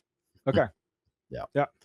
Well, we're all three in agreement on that. Fuck 100%. John Doe. Fuck Yeah. John Doe. No, he Yeah. needed to go Man. in that way right there in that second. If not Okay. more bullets. Yeah. I know. Oh no, he empties his fucking clip. He Yeah, shoots I him wanted. with I his think another the finger on top of helicopter him. should have And then it's emptied like, their clip too. Yep, Oh, John C. yeah. McGinley Let could John C. scream in McGinley his shoot him face up. to death, scream Yeah. him to death. Yeah, okay, so ending. We get the Yes. great Ernest Hemingway quote, from Somerset. Ernest Do it. Hemingway once wrote, "The world is a fine place and worth fighting for." I agree with the second part. So Yes. that Yes. they're the world's worst Morgan Freeman Oh impression. no, dude. That's it's not as good as your Robin Williams, but it's pretty damn spot on. Yeah. I mean, I can do it as Michael Caine's really about all I got that's Yeah. even half There- decent. Michael Caine. I just Hemingway what's right. The world is a fine place and worth fighting for. Michael Caine Shut could have the played fuck. Somerset. Michael Caine is a great Somerset. Yeah, it would have been a great Michael Caine. Somerset. Yeah. Like you Yeah. could do a good walk-in too, couldn't you? Nah, I can't really do a good No, walking. no, it's Nah, the really, cadence. Michael Caine's about all I got. Or Michael McDonald. Okay. If I was singing, Yeah, doing yeah. if there was a Se7en musical, I could. You could do it as What's Michael in McDonald. the box? Yeah. What's in the He made me box? fall. Oh shit. Okay, so ending though. What do we think happens to Mills? I Insane think asylum? that yeah, probably. It's Like what? he's definitely insane asylum. Oh, insane asylum. Mhm. Maybe. I mean, it's definitely a possibility. He's broken. 100% he's broken. And he will, I mean, look, he'll never be a cop again. I mean, that's facts. No. And I don't know what you do with that. I don't know So how you carry murder's that 25 trauma. to life. A judge would only give him the most minimum sentence possible. He would serve half of that, if any. That'd be 10 years. He 10 years. wouldn't get a day, I don't think. No. He would I be in like think- some secret, like, No, it would just No? be it would be considered 100% justified. Actually, it wouldn't be I think considered that- murder. At the least, it would be a crime of passion, which I mean that might get you 1 or 2 I think years. the Third degree or first- second degree murder is what he I would think get the charged first with. shot is justifiable homicide. Yeah. It's the standing over him and then Pumping. shooting down into him like that. Yeah. That probably gets you a little prison time. I still So- think he gets off. I think everybody goes to bed. I think Somerset goes to bed. I think the captain. I think everybody. When you put in the whole scope of what just happened, Yep. just found out that his pregnant wife's head was in a box. Fuck. I don't think there's a jury on this planet that convicts that. No. So I think they give him the most minimum thing, like a parole and probably some like counseling. And yeah, I don't think he's ever a detective again. He's probably just a broken alcoholic for the Yeah, rest of his forever. life. I mean, Yeah. no one wins. But Oh no. which is the weirdly beautiful thing about the movie, though. Man, I'm telling you. Is- does Somerset retire then, or does he do another yeah. year in the force? Does he though? Does he retire? He even says he was like, Ah. when Captain's like, like, where are you going to be? He's like, I'll be around. Like, does he go back to work? Does he? There's no way. Who knows, man? Yeah, I mean, obviously you don't know, but it just like my version of it, there's no way he goes Did y'all back. see any of the screenplay for 8? No. So first one's going to be a new category, and the Oscar goes to. Okay. So, I mean, you're welcome to, if you want to add a different one in here, but I got a couple of, like, I'm taking a look at the Oscars. Well, it would have been the 1996 Oscars for, Correct. obviously 1995 films. Seeing if Se7en should have belonged in any of these categories. So, Best Picture. Either of you know off the top of head who won Best Picture in 95 for the 95? Was it Forrest Gump? No, that's the year before.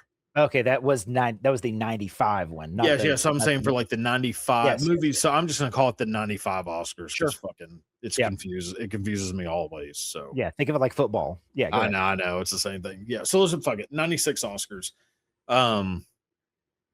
Any ideas of what won Best Picture? Just a little pop quiz. Couldn't Blaine, start any naming. guess? What year did Titanic come out? That was big 97, so it won Yeah. in 98. Damn, that was my guess. Okay. Braveheart. Okay. Mel Yeah. Gibson. Yeah. That's so right. Braveheart Yep. wins. So the other nominees for Best Picture. So we got Braveheart won. The other nominees were The Postman. I've seen a little bit of it. Didn't care for it. Apollo 13, Sense and Sensibility, and Babe. Oh, ugh. Yeah. A Pig in the City. Oh, that's the second one. No, that's the second one. No, this is just original Babe. That'll do, Yeah. Pig. That'll do. Yeah, that'll This do, Peg. Babe is nominated for Best Picture. Se7en not nominated. That's weird.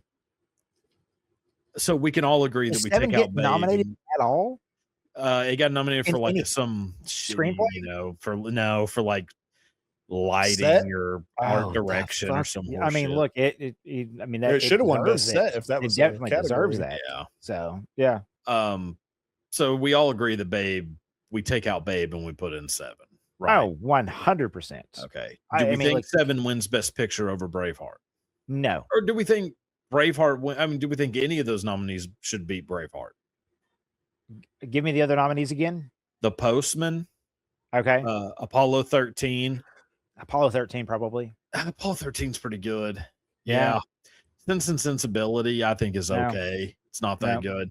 Yeah. So then we would be adding Se7en. 7. So yeah. I would be down. To me, it would be between Se7en and Braveheart. I don't think Apollo 13 is as good as either. Yeah, of those I know, two. but like those are your top 3. It would That's be 7, 100%. Braveheart, and Apollo 13. Yeah. Sense and Sensibility is being remade. Oh, that's good. Oh, good. great Yeah. thing. Yeah. There hasn't been So enough happy. of that fucking Jane Austen bullshit. Best film editing is what it was nominated for. Oh, okay. Gotcha. Okay. Yeah. Yeah. See. All right. So best director, obviously Mel Gibson wins for Braveheart. Sure. Other nominees were Chris Noonan for Babe, Tim Robbins for Dead Man Walking, Mike Figgis for Leaving Las Vegas, Okay. and Michael Radford for The Postman. No David Fincher. Yeah, no. I mean, I with forget this, that's leaving Las Vegas that year as well. So, yeah, which I thought it won Nick Best Cage Picture. won that one. Yeah. Yeah, I thought it won Best Picture that year, but Mhm. it didn't. Do we take it? So we all agree we take out Chris Noonan for Babe and we replace him with David Fincher, right? Yeah, of course.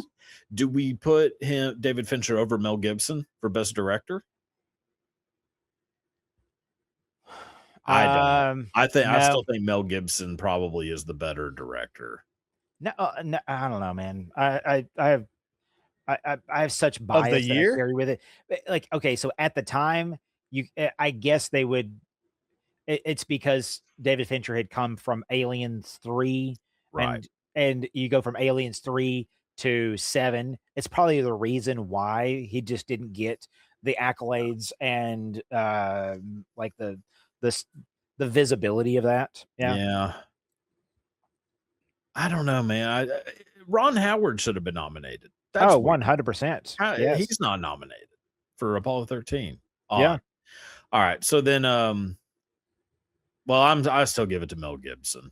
I think he's a fucking phenomenal director. Best supporting actor would I guess be is that what we say? Morgan Freeman, Brad Pitt? They probably are supporting actors. Neither one of them are the leading actor, right? You could say. I mean, look, you could say I that think both Morgan of them are the leading Freeman would be the actor. lead. Do we He say would be the Morgan lead, Freeman's leading and actor? then Brad Pitt would be the supporting actor. Okay, Yeah. I don't Or have the Kevin nominees. Spacey being a supporting actor. Well, okay, so Well, that yeah, would be interesting. So if we did best supporting actor, Kevin Spacey would be that's nominated where it gets weird. twice. Yeah. Yeah. So Kevin Spacey was nominated for The Usual Suspects. Yep. He ends up winning for The Usual Suspects. Correct. The other nominees were James Cromwell for Babe, Ed Harris, Apollo 13. I don't think that should have been nominated. I mean, that's just a weird one, you know. It was good. He is good, but I'm just saying, Yeah, he's like, out great of all in the it. people in Apollo 13, like Ed Harris, Brad Pitt is nominated, but it's for 12 Monkeys. That's correct. And Tim Roth for Rob Roy. Yeah, that that's super. Sucked. I love Rob Roy. I like it. It was Rob Roy versus Braveheart that year, and I've seen Rob Roy probably as much as I've seen Braveheart. Tim Roth, Liam Neeson. Yeah, dude. What do you think? Deep Impact's better than Armageddon? As from storytelling, yes. Oh, for fuck's sake. From the stakes of it, no, of course. Armageddon is way better than Deep Impact. Armageddon is better. Yeah. Yes. So best supporting actor. So we put Brad Pitt for 7. Take out James Cromwell, I would say, and then I guess maybe we put Kevin Spacey instead of Ed Harris. Yeah. I don't know. Do you say? I mean, yeah, but you already got Kevin Spacey. Regardless, Kevin Spacey wins for Usual Suspect. Oh, regardless, he wins for Usual Suspect. And then, so I don't have the nominees for Best Actor. It doesn't really matter. Morgan Freeman. I can tell you, I have it pulled up right now. Okay. It was Massimo Troisi for Il Postino, the Postman. Yeah. Sean Penn for Dead Man Walking. Fucking absolutely just hammered it. Anthony Hopkins for Nixon, which was good, but it's weird. Richard Dreyfuss for Mr. Holland's Opus. Incredible performance. That's good. Makes me cry.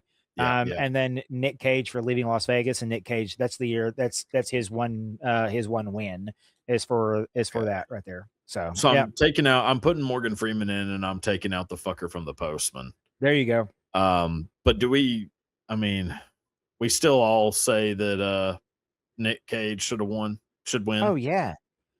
Yeah, Blaine, man. you haven't seen Leaving Las Vegas, have you? Oh my god. Put it on your list. I love Nick Cage. You want to talk about just fuck, man. Just depressing movies. Holy hell. Yeah. Blaine, the gist is that it's a fella who goes to Vegas to drink himself to death and kind of falls in love with a hooker. And that's about it. Typical Vegas story. Is it really acting though, whenever you actually are drunk the whole time? Because Nicolas Cage was hammered 24/7 while they were doing that. Yeah, man. But like there's a sense of loss and a sense of just, oh man. I don't know, there's just a profound sadness to his performance that is it's really a hard thing to be able to capture like in reality. And he just fucking both barrels, man, nails that shit. So agreed. All right, so I love that line. Moving on. I love that line. Best line of the movie. I got the Ernest Hemingway line, which I've already done a million times. I got John Doe wanting people to listen. You can't just tap them on the shoulder anymore. You have to hit them with a sledgehammer, and then you'll notice you've got their strict attention. Oh, that's weirdly connects to today. A lot of John Doe's philosophy. I agree. I got David Mill. Whenever Mills is whenever they're in the van or the van scene, and he sees the dead dog, and John Doe says, "I didn't do that." Yeah, pretty funny. Yeah, he's like, wait, what's this out here? It's a dead dog, and he's like, "I didn't do that." Yeah, yeah. There's a good little crack from Spacey on that one. Yeah, I did not expect John Doe to have a real zinger in there. Another Mills quote: "You're no messiah. You're a movie of the week. You're a fucking t-shirt at best." Yes. And then I got he's a nutbag. Just because the fucker's got a library card doesn't make him Yoda. Yeah, great lines. Y'all got Great lines. any other ones, or what do y'all think's the best? Or if you have another honorable mention, throw it in. I have a couple of them that I want to throw in there. Somerset. This isn't going to have a happy ending. So prophetic. Yeah. John Doe. It's the whole line. Become vengeance, David. Become wrath. Like, oh, yeah. Kevin Spacey.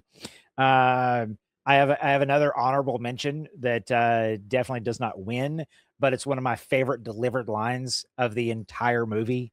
Arlie Ermy. This isn't even my fucking desk. Just answers the phone Answers and the phone. immediately Yes, this isn't even my desk. Hangs up. Yeah. Which, I mean, for all intents, that could have been anybody. That could have been like the cable guy. And he's like, what's so funny about that is because David Fincher even says like that's not in the script. It's that phone rang, the phones around them are ringing, that phone rings, and Arlie Ermy just does that like in that moment and then hangs up, and he's like, print that fucker, put that in the film. He's amazing. So good. Yep. Greatly missed. All right, Blaine, what you got? Any other ones? You guys both hit on three that I already had. The only one I have written down that you guys both didn't say is, and I can't remember who said, I'm pretty sure it's just one of the side cops in, I want to say the Sloth or the apartment scene. They're all freaking out about everything that's happening around him. He goes, "Oh my God, somebody call somebody." Oh yeah. No, that's I love that. That's John C. McGinley. Okay. Over the radio, like, somebody in the call somebody. Yeah. Another one of my favorite moments is in the very beginning of the movie, when Somerset is all it's the very first murder, and Somerset is over there, and he looks at the refrigerator and he's like, "Did the kid see?" And then the other cop is like, "You see, Somerset, this is why nobody fucking likes you." like no, did the kids asking like a really genuine, like nice question of like, I'm worried about these kids if they saw this dead, but that's not what they're there for. That's not their job. I know. And so, like, see, this is why nobody's gonna miss you, because you always come in and you say some stupid shit like that. Yeah. Oh my God, just such a great delivery too. And then of course, well, I guess we got to just throw it in here. What's in the box? That's what's in the box? What's in the box? The like most memorable scene. I mean, like I said, I've said that. I love it. Shit, man. My wife and I, we've been together for almost 20 years, and still every time we get a package, Amazon package shows up, I bring it in. What's in the box? It's every time. I don't know. It always hits. All right. Always hits. Scene stealer. Whose performance is most fun to watch? Most fun. Okay. John Doe. Or just captivating. But yeah, I mean, how do you know? Kevin Spacey. Kevin Spacey. I could kind of make an argument for Morgan Freeman, because I just think he has such a commanding presence in any movie, but especially in this, where like every time he's on screen, I'm just looking at his face and like he's constantly reading people. Like he just feels like a detective. Oh, 100%. Like, I don't know, but good Lord. I mean, it's John Doe, of course. Sales pitch scene. What scene would you show to someone who's never seen the movie to convince them to watch the movie?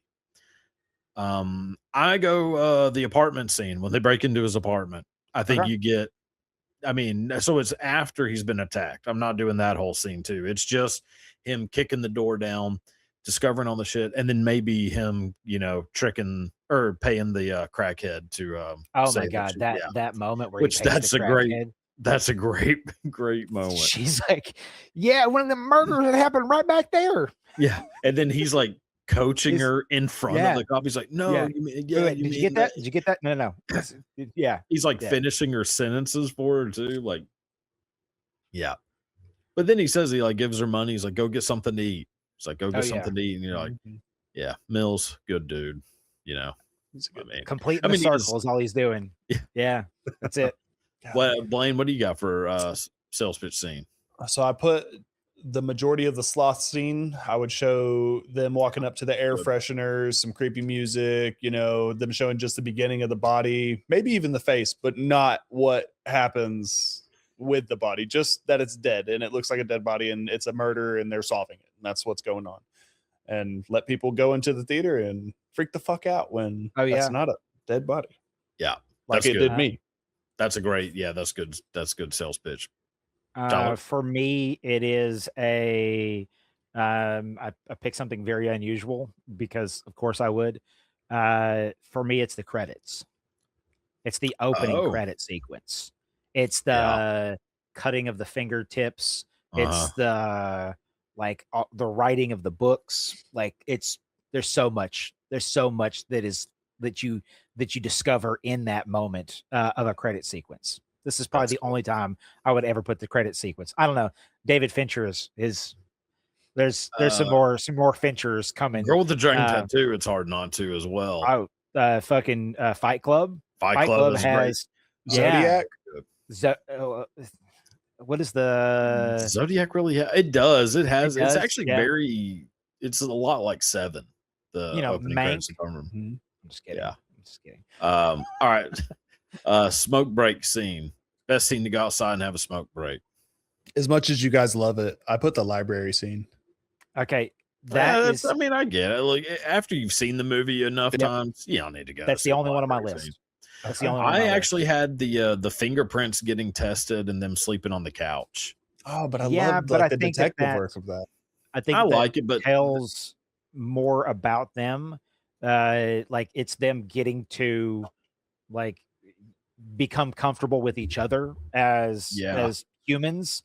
And then Arlie Ermy as he walks up and it gives you the Thursday on the screen, and then Arlie Ermy comes up and he's like, "Wake up, Glimmer twins." Yeah. Yeah. So goddamn good. You know who that is? The guy testing the fingerprints. Whatever he's like, I've seen this take, hours, or basically telling him take a hike. Who is it? That's Morgan Freeman's son. Oh, that's right. Oh, Alfonso. yeah. Alfonso I read that right. too. Yeah, that's right. Yeah. Okay. Maximum Overdrive. Entire soundtrack of the movie has to be songs from one band or artist. Who do you pick? I mean, this is a layup. Trent Reznor, Nine Inch Nails. I mean, yeah. I mean, it would play itself. And look, Howard Shore did the score for this, which is great. The score, I know, dude. Howard Shore was brought in based upon Silence of the Lambs, so he does Silence of the Lambs, and then comes in and does this movie. And so having him there was great, but I would love to have a fucking full on 9 Inch Nails score. Oh my god, just the whole Downward Spiral album. Yeah, that album. Just goddamn, play so the great. whole album all the way through. Blaine, add that to your album list. Downward Spiral. Yeah, the Downward Spiral. I've listened to a bunch of 9 Inch Nails myself after this new Tron movie came out. I got into it. Yeah, we'll play the Downward Spiral all the way through, start to finish. Try to make sure you're in a decent mood beforehand, though, because by the end of it, you might. I'll tell you, man. The very first things could get kind of rough for you. I remember very vividly me listening to that album all the way through for the first time, and I was drinking. We were drinking screwdrivers. It was me and my best friend, and we were drinking screwdrivers. And god damn, dude, just listening to that all the way through. Closer. Oh fuck, man. The ending of that album is one of the most terrifying sounding songs of all time. And I remember listening to it one time in high school, headphones on, just blasting. And when that part's going, you feel like you died and you're going to hell. So terrible. It's it feels like the end of the world is what the very last track on the album said. Anyways, but give it a shot, Blaine. Great. Again, make sure you're in a good frame of mind. And let's do Modern Makeover. Let's go. I'm so excited for this. Here we go. Yeah. We got to do a This could be the whole podcast, guys. like Modern Makeover. We're remaking the movie, but I love how many people hate that the idea of us wanting to I don't want to remake a movie. We're just doing it for fun. Fuck ass people. This is shut up. I'll tell you what. That's okay. Blame the public. Every time I watch a movie for this show, I'm thinking, like I'm Same. dissecting It's my everything in my favorite brain the part. entire time. It's my favorite part. Same. Yeah. All right.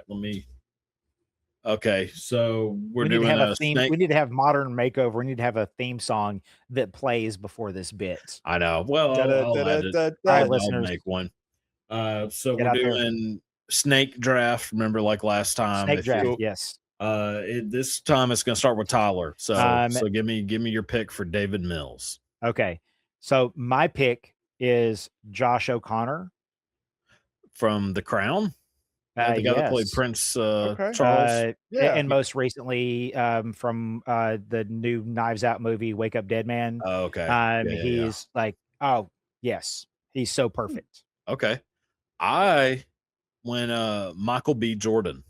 Oh fuck, You went yes. Denzel and Shit, man. recast That is Denzel. so that's the yeah. I was thinking Switcheroo. that Great idea. direction, and I was Yeah. trying to find the perfect actor for that, which is going to make sense for my my Somerset here in just a little bit. Go So ahead. I go Michael B. Jordan. I think Mhm. perfect amount of air can have like a perfect amount of arrogance and 100%, you're correct. charisma. Blaine. I can pick either one I wrote down. It's such a magical feeling, but I'm going with Austin Butler. Okay. I think he Yeah. would just play a phenomenal, it's Brad Pitt. He's the new Yeah. Brad Pitt. He's literally Brad Pitt. Yeah. No, So- I agree. Yeah. All right. That's my choice. All right. So Blaine, Somerset. Who you got to replace Morgan Freeman's character of William Somerset? I did the thing that you did with Denzel switcheroo, but I'm not going to pick him. I'm going with Mahershala Ali. Oh fuck. Yeah, that's my pick. Oh, Mahershala Ali's a great one. Yes. That's who I'm God going with. damn. Yeah. That's my I pick. hope none of you take my backup because I'm reading that name out loud. I think I know your backup. Okay, so you did Mahershala It's Ali. right here. Okay, so because I did Michael B. Jordan for Mills, I'm doing Russell Crowe for Oh Somerset. fuck, man. Bro. Yeah. I just got yeah. through seeing that movie where he's the road rage guy. Yeah. Oh Yeah. yeah. You haven't Yeah. seen a bad day. Yeah. Yeah. Oh bro. Oh, I think, God. yeah, Yeah. I think Russell Crowe, almost like the insider, like Okay. that Jeffrey Wigand, Yeah. you know, like not like tough, you know, badass Russell Crowe. It's more like subdued Russell Crowe. I think be pretty good. Tyler, who you got for Somerset? My Somerset originally was Mahershala Ali. Okay, so that was mine. My backup is Bryan Cranston. That's mine. Fuck you. Fuck Dude, you. I'm Fuck telling you. Fuck So you. I was fuck trying you. to come up with Fuck the perfect off. balance between, like, if you get a Michael B. Jordan and you get a Bryan Cranston, what the fuck? Tyler, you'll go first this time for Tracy Mills. So I'm split in this moment as well. This is going to be But- in a relationship with Josh O'Connor. Yes. So for me, it's Carrie Mulligan, because I think that she brings a lightness and a beauty, but she also has that like sadness that She's too old. No. What are you talking about? Carrie Mulligan? Yeah. She's like 45. I don't know. She looks young. Oh, yeah. Well, I guess guys, you're right. Cody, it's Tyler. It's funny. Carrie For Mulligan's him. also the person you picked to play the mom and Almost I Famous. know, which is hilarious. Frances Yeah. McDormand and Gwyneth Yeah. Paltrow to you I at the know. same level. But I do get what you mean. I mean, I she get it. does Yeah. have like I picked the an older diner- lady as well. The diner scene would be great with Carrie Mulligan. Yeah. You know? My backup makes way more sense. Okay, so in for that role me, as well. the person who is going to be in a relationship with Michael B. Jordan, Zazie Beetz, oh or yeah, Zazie Beetz, Yeah. Zazie Beetz, Yeah. yeah, beautiful. Absolutely. Oh Yeah. my god, got a little sadness to her. Like, And- oh my God, like her and in then Atlanta is just incredible. Like, to her death at the end would be so incredibly fucking tragic. yeah, Michael B. And to Jordan see would Michael be B. Jordan, incredible oh in that god, scene too. damn, dude, Yeah. I'm telling you, like you win this one. Like that's it ain't over. We still Okay. got the big dog at the Yep. end. So yep. all right, Blaine, who do you got for Tracy Mills? Who's going to be with? Who was your David again? Oh, Austin Who- Butler. Austin Butler. Yes. God, I have two. Okay, I'm going to pick Florence Pugh. Okay. Oh, that's a real good one. Yeah. Jesus. Yep. They So her and Austin they Butler. complement each other really well. That's a good. Yep. Yeah. That's a good. Well- Okay, now John Doe. This is the I big know, one. man. Tyler, Yeah. we're starting with you. Who do you got for John Doe? So I know he can do it because he has done it, which is Paul Dano, and he has the look, Riddler, and he has that level of insanity to him that I think, yeah. Oh God, that's a great pick. Yep. Man, I don't know how I feel about mine. I mean, it would be hard to do this and not have a Stranger Things actor, so gonna have to do it. Okay. Jamie Campbell Bower. Okay. Amazing pick. Okay. Yeah. Okay. Vecna Yeah. is Vecna. Bro, his acting is insane though. I can't wait for a Incredible. movie with Yeah. Jamie Campbell Bower. I cannot Yeah. wait for a horror villain that he plays. Dude, in a I'm movie. telling you, It's gonna be and so good. his like him as John Doe, he would like absolutely he'd fucking nail it. Yeah. Blaine? I have 4 Oh, really good shit. picks, guys. I had 3. I know it's hard, man. This is a tough one. This is my hardest pick, and I'm gonna pick Giancarlo Espinosa. Who? Giancarlo Espinosa from Breaking Bad, from Better Call Saul. Esposito. Oh, Esposito. Esposito. Oh, Giancarlo yes. Esposito. Yeah, he I just said it wrong. Oh. Yeah. Yeah. Yeah. Yeah. Dang. Little That Little I would old never have guessed ever. that one. Million That years. is, Never would have which guessed. is actually kind of perfect. 'Cause Yeah. No, it comes out of nowhere. yeah. And him. He's a great Like, villain in everything oh I've ever my seen. God, And he's so especially good the as a villain. calmness to him. Yes. He would Yeah. absolutely agree. murder that role. Right. All right. So cinematic universe. Should this movie have a spin-off film, series, whatever? I mean, Blaine kind of mentioned that earlier about Solace. I mean, I thought of it in a different way. Should it have a sequel? No, shouldn't have a sequel. Should it Could it have a prequel? It could have a prequel. I mean, it could definitely Young- like different Young Somerset. Young Yeah, Somerset? yeah, young Somerset. You can That's have good. he would definitely his story could definitely be fleshed out a little bit more. Even Somerset afterwards. Who knows where that takes him, but yeah. The I was trauma. thinking it more in line of like just dark, like crazy, dark, psychological thriller kind of movies. And like it, I always think of like Nightcrawler and The like Bone it's Collector and all that it's kind of that stuff. tone that Yeah. is just so goddamn good. Yeah. See, I thought a spin-off series, like a remake series, like Netflix series where each episode is a murder. Oh yeah. Is It could like be you like have a 8 lust episode. episodes. You know, David Fincher does Mindhunter, right? Oh my I god. know exactly. Yeah, Yeah, he did 20 episodes of it. I'm rewatching Mindhunter right now, actually. The first season of Mindhunter might be one of the greatest things that's ever been made. I Pretty could damn. not That agree more. shotgun scene in the first episode, I've Oh. watched so many times. It's there's Fuck. third season's coming out, so Yeah. I'm Yep. pumped. All right, Tyler. I mean, Blaine, did you give an answer? What's yours? What do you think? Wait.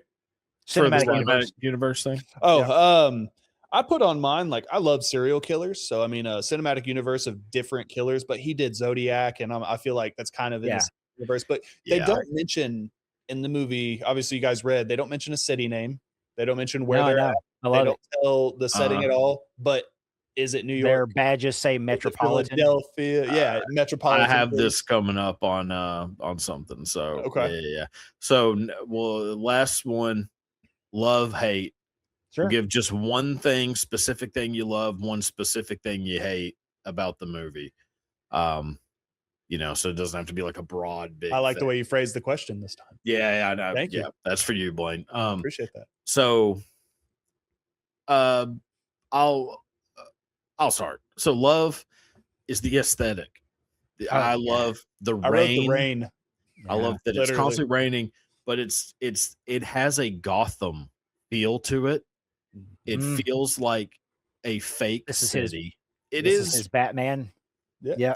This feels like Commissioner Gordon and like a young Bruce Wayne Okay. going and like Okay. looking for serial killers. It feels very similar to that Batman movie, Robert Pattinson, like the Jeffrey Wright, Yeah. which obviously takes a lot from Seven. Sure. Of course. Like Sure. it has that feeling of it's just like dark. The music's dark. Even like, the font rain. of the Batman movie takes from Dude, Seven. was I Yeah. subconsciously building that movie I have Jeffrey Wright, and I have Paul Yeah. Dano. What the fuck am I doing? Yeah, you're Yeah. building had- Batman. I had 7. Robert Pattinson Yeah, as no my shit. Mills, and then I Yeah. had Gordon or someone. no, No, that was Tyler. my backup for Somerset. One of them was Gary Oldman. Yeah, You also had Zoe Gordon. Kravitz in your thing too, And she's I had in- Zoe yeah, Kravitz. she's Yeah, also so in it it. would have been We Robert remade Pattinson. Batman. Yeah. Yeah. That's all Yeah. we did. Like, I know. if this doesn't say that it lends so much to like the way that films are made after this moment, like Shows, films. Oh all my sorts God, of yeah, stuff. absolutely. Yes, I just think it feels like Batman to me. It feels like if Batman were real, John Doe feels like the Joker or the Riddler. Like Mhm. John Doe is a Batman villain for Oh, yeah. sure. It just I don't know. I just love the Gotham feel. That of the wins. movie. That's my Yeah. that's my what I It's love the thing the that your love and your hate. Yeah. Yeah. Well, Blaine, what did you love the most about this movie? I wrote The Rain. I mean, the aesthetic is the same thing that you said. Everything about the way it looked, the way it was filmed. I love the darkness, the tone, the music that carried with it. It was great. Yeah. Tyler? I love that this gave us David Fincher. So without this movie, there is no David Fincher. Thank you, David Fincher. Without this movie, there's no Zodiac, there's no Social Network, there's no Mindhunter, there's no Fight Girl with the Club. Dragon Tattoo. There's the better version. Gone Girl. Gone Girl. Fucking Gone Girl. Yeah. So God. I know Panic Room, The Game. Okay. Dude, So I it's know you amazing. said that was the last category. Can I throw a bonus category in here real quick? Let's do it. So what are your top 3 David Fincher films? In order? In order. Okay. Number 1 is the Zodiac. Okay. I love Zodiac so much. So good. Number 2 is Se7en. Okay. And number 3 is Social Network. Okay. Those are my top 3. Different order. Mine You didn't is have Fight Club? So Fight Club is number 4 for me. Okay. So this gets back into a different category of favorite or best. Yeah, Because right. My favorite is Fight Club, like by a huge margin. And I've seen Fight Club, and look, I've seen this movie so many times, but I've seen Fight Club when I got divorced. I was living in an apartment and I didn't have cable. All I had was my collection of DVDs, and I got the Fight Club DVD and I put it into the DVD player and then put it on repeat, and it stayed on repeat for almost 7 months. Sounds So like a guy who just got divorced.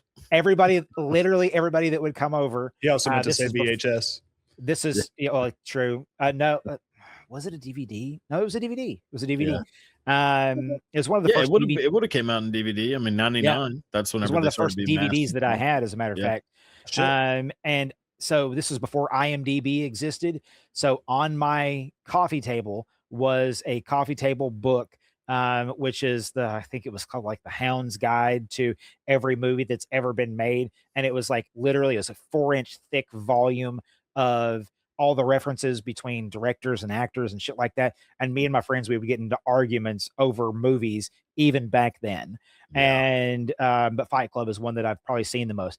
But my top 3 in order: Social Network might be one of the greatest movies that's ever been made. So wait, so are you going greatest or favorite? Yeah, I was doing favorite. I didn't know. Greatest. I did favorite. Okay. So favorite, it would be Fight Club, 7, and then Gone Girl. And greatest though is Social Network, Zodiac, and then 7. And look, I love Girl with the Dragon Tattoo. I do too, man. It's I've hard seen not to put that up there. I know, and I've seen. I've read the book, Game. but not seen the movie. Oh, Oh my Blaine, God, damn, gotta man. watch it. Isn't that crazy? And I don't read a So lot of good. books. I've only I read know. like 20 I books. was really surprised that you. Yeah, I saw the original with what's her name, Numi Vikander. Do what? The original's Numi Rapace. Oh yeah, Numi Rapace. That's right.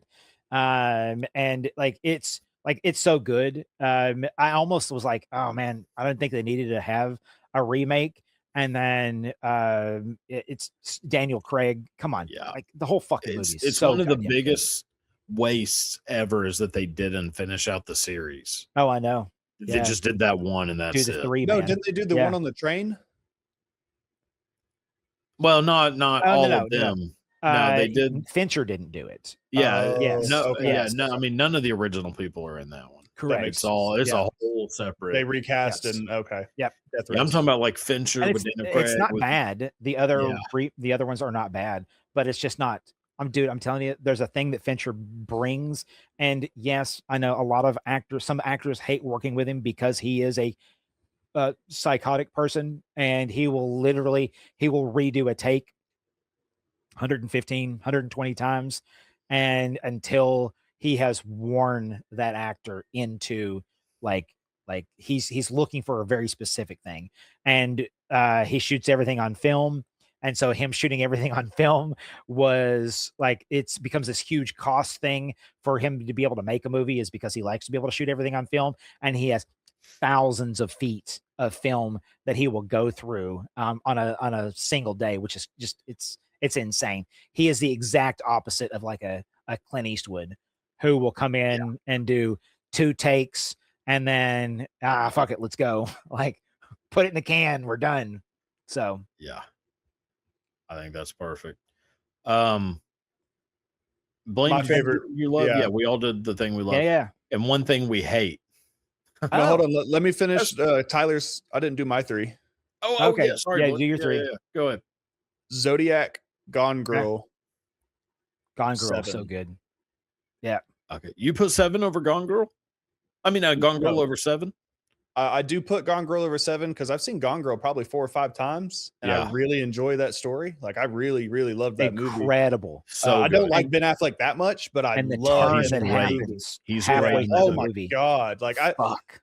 I was telling Rosamund so many Pike people is about so that when it came perfect. out. Oh my God. yes, dude. Rosamund Pike's just such a Incredible. cold, like her voice is weirdly like cold Yeah. and Yeah. Yeah. So it's sounds like AI. She smiles Perfect and it's casting. angry. Yeah, Yeah, yeah. She What the smiles and it's angry. It's angry. It Love is. It Yep. is like. Yep. She seems like an AI human. Like it's Oh very yeah, odd. definitely. Yeah. Wait, did we all say Zodiac is the best then? Did we all Our say favorite. Zodiac number 1? I didn't have a Social best because Network. I don't know all of his movies. Social Yeah, Network Social is Network's probably great. That was my 4. is probably his best film. Zodiac is a very, very, very close number 2. I mean, I So both give them. I laptop both scene give them makes so a much sense. 9 out of 10. Yeah. So Okay. So one thing we hate. Hmm. Blaine, go ahead and start off. The for us. one word I wrote down when I was watching the movie was Tracy, under what I hate. But like, I don't Yeah. hate her because just been I Gwyneth need Paltrow. her to make the Yeah. end Yep. make sense. Yeah. But I wanted more of her, so I hate her. Oh, so I it's know not you that said you it's the hate perfect her, one. you hate the The lack fact- of her. The or lack like- of her. Yeah. After, I get yeah. it. Okay. Tyler. the one thing that I hate is the if you watch all of the extras and the added sequences to it, if you see the way that it was originally intended to be played, and it's one of the test screenings that they had. David Fincher talks about it as well. Listen to all of the audio commentary tracks of all the deleted scenes and everything else that as well. But he talks about it in the way that it was originally intended. It plays out, in my opinion, it plays out better than the way that we ended up getting. Although, like, we're arguing semantics at this point. So, Yeah, I mean that's pretty much as far as hate for this movie. I mean, good lord, like how Yeah, do you good even luck. hate anything? Yep. I mean, I would say maybe like I had a hard time even coming up with something. Like, Mhm. I don't really like Mark Boone Jr. And Okay. he's in it for about 3 seconds. Okay. Blaine, you know what I'm talking about No, from who Sons is of Mark? Anarchy. Yeah. He's the guy that with the books, whenever he's like getting him the information about the library, like who's checked out the books and all that. Yep. Oh, Yeah. I His mean, and Sons. that's about it.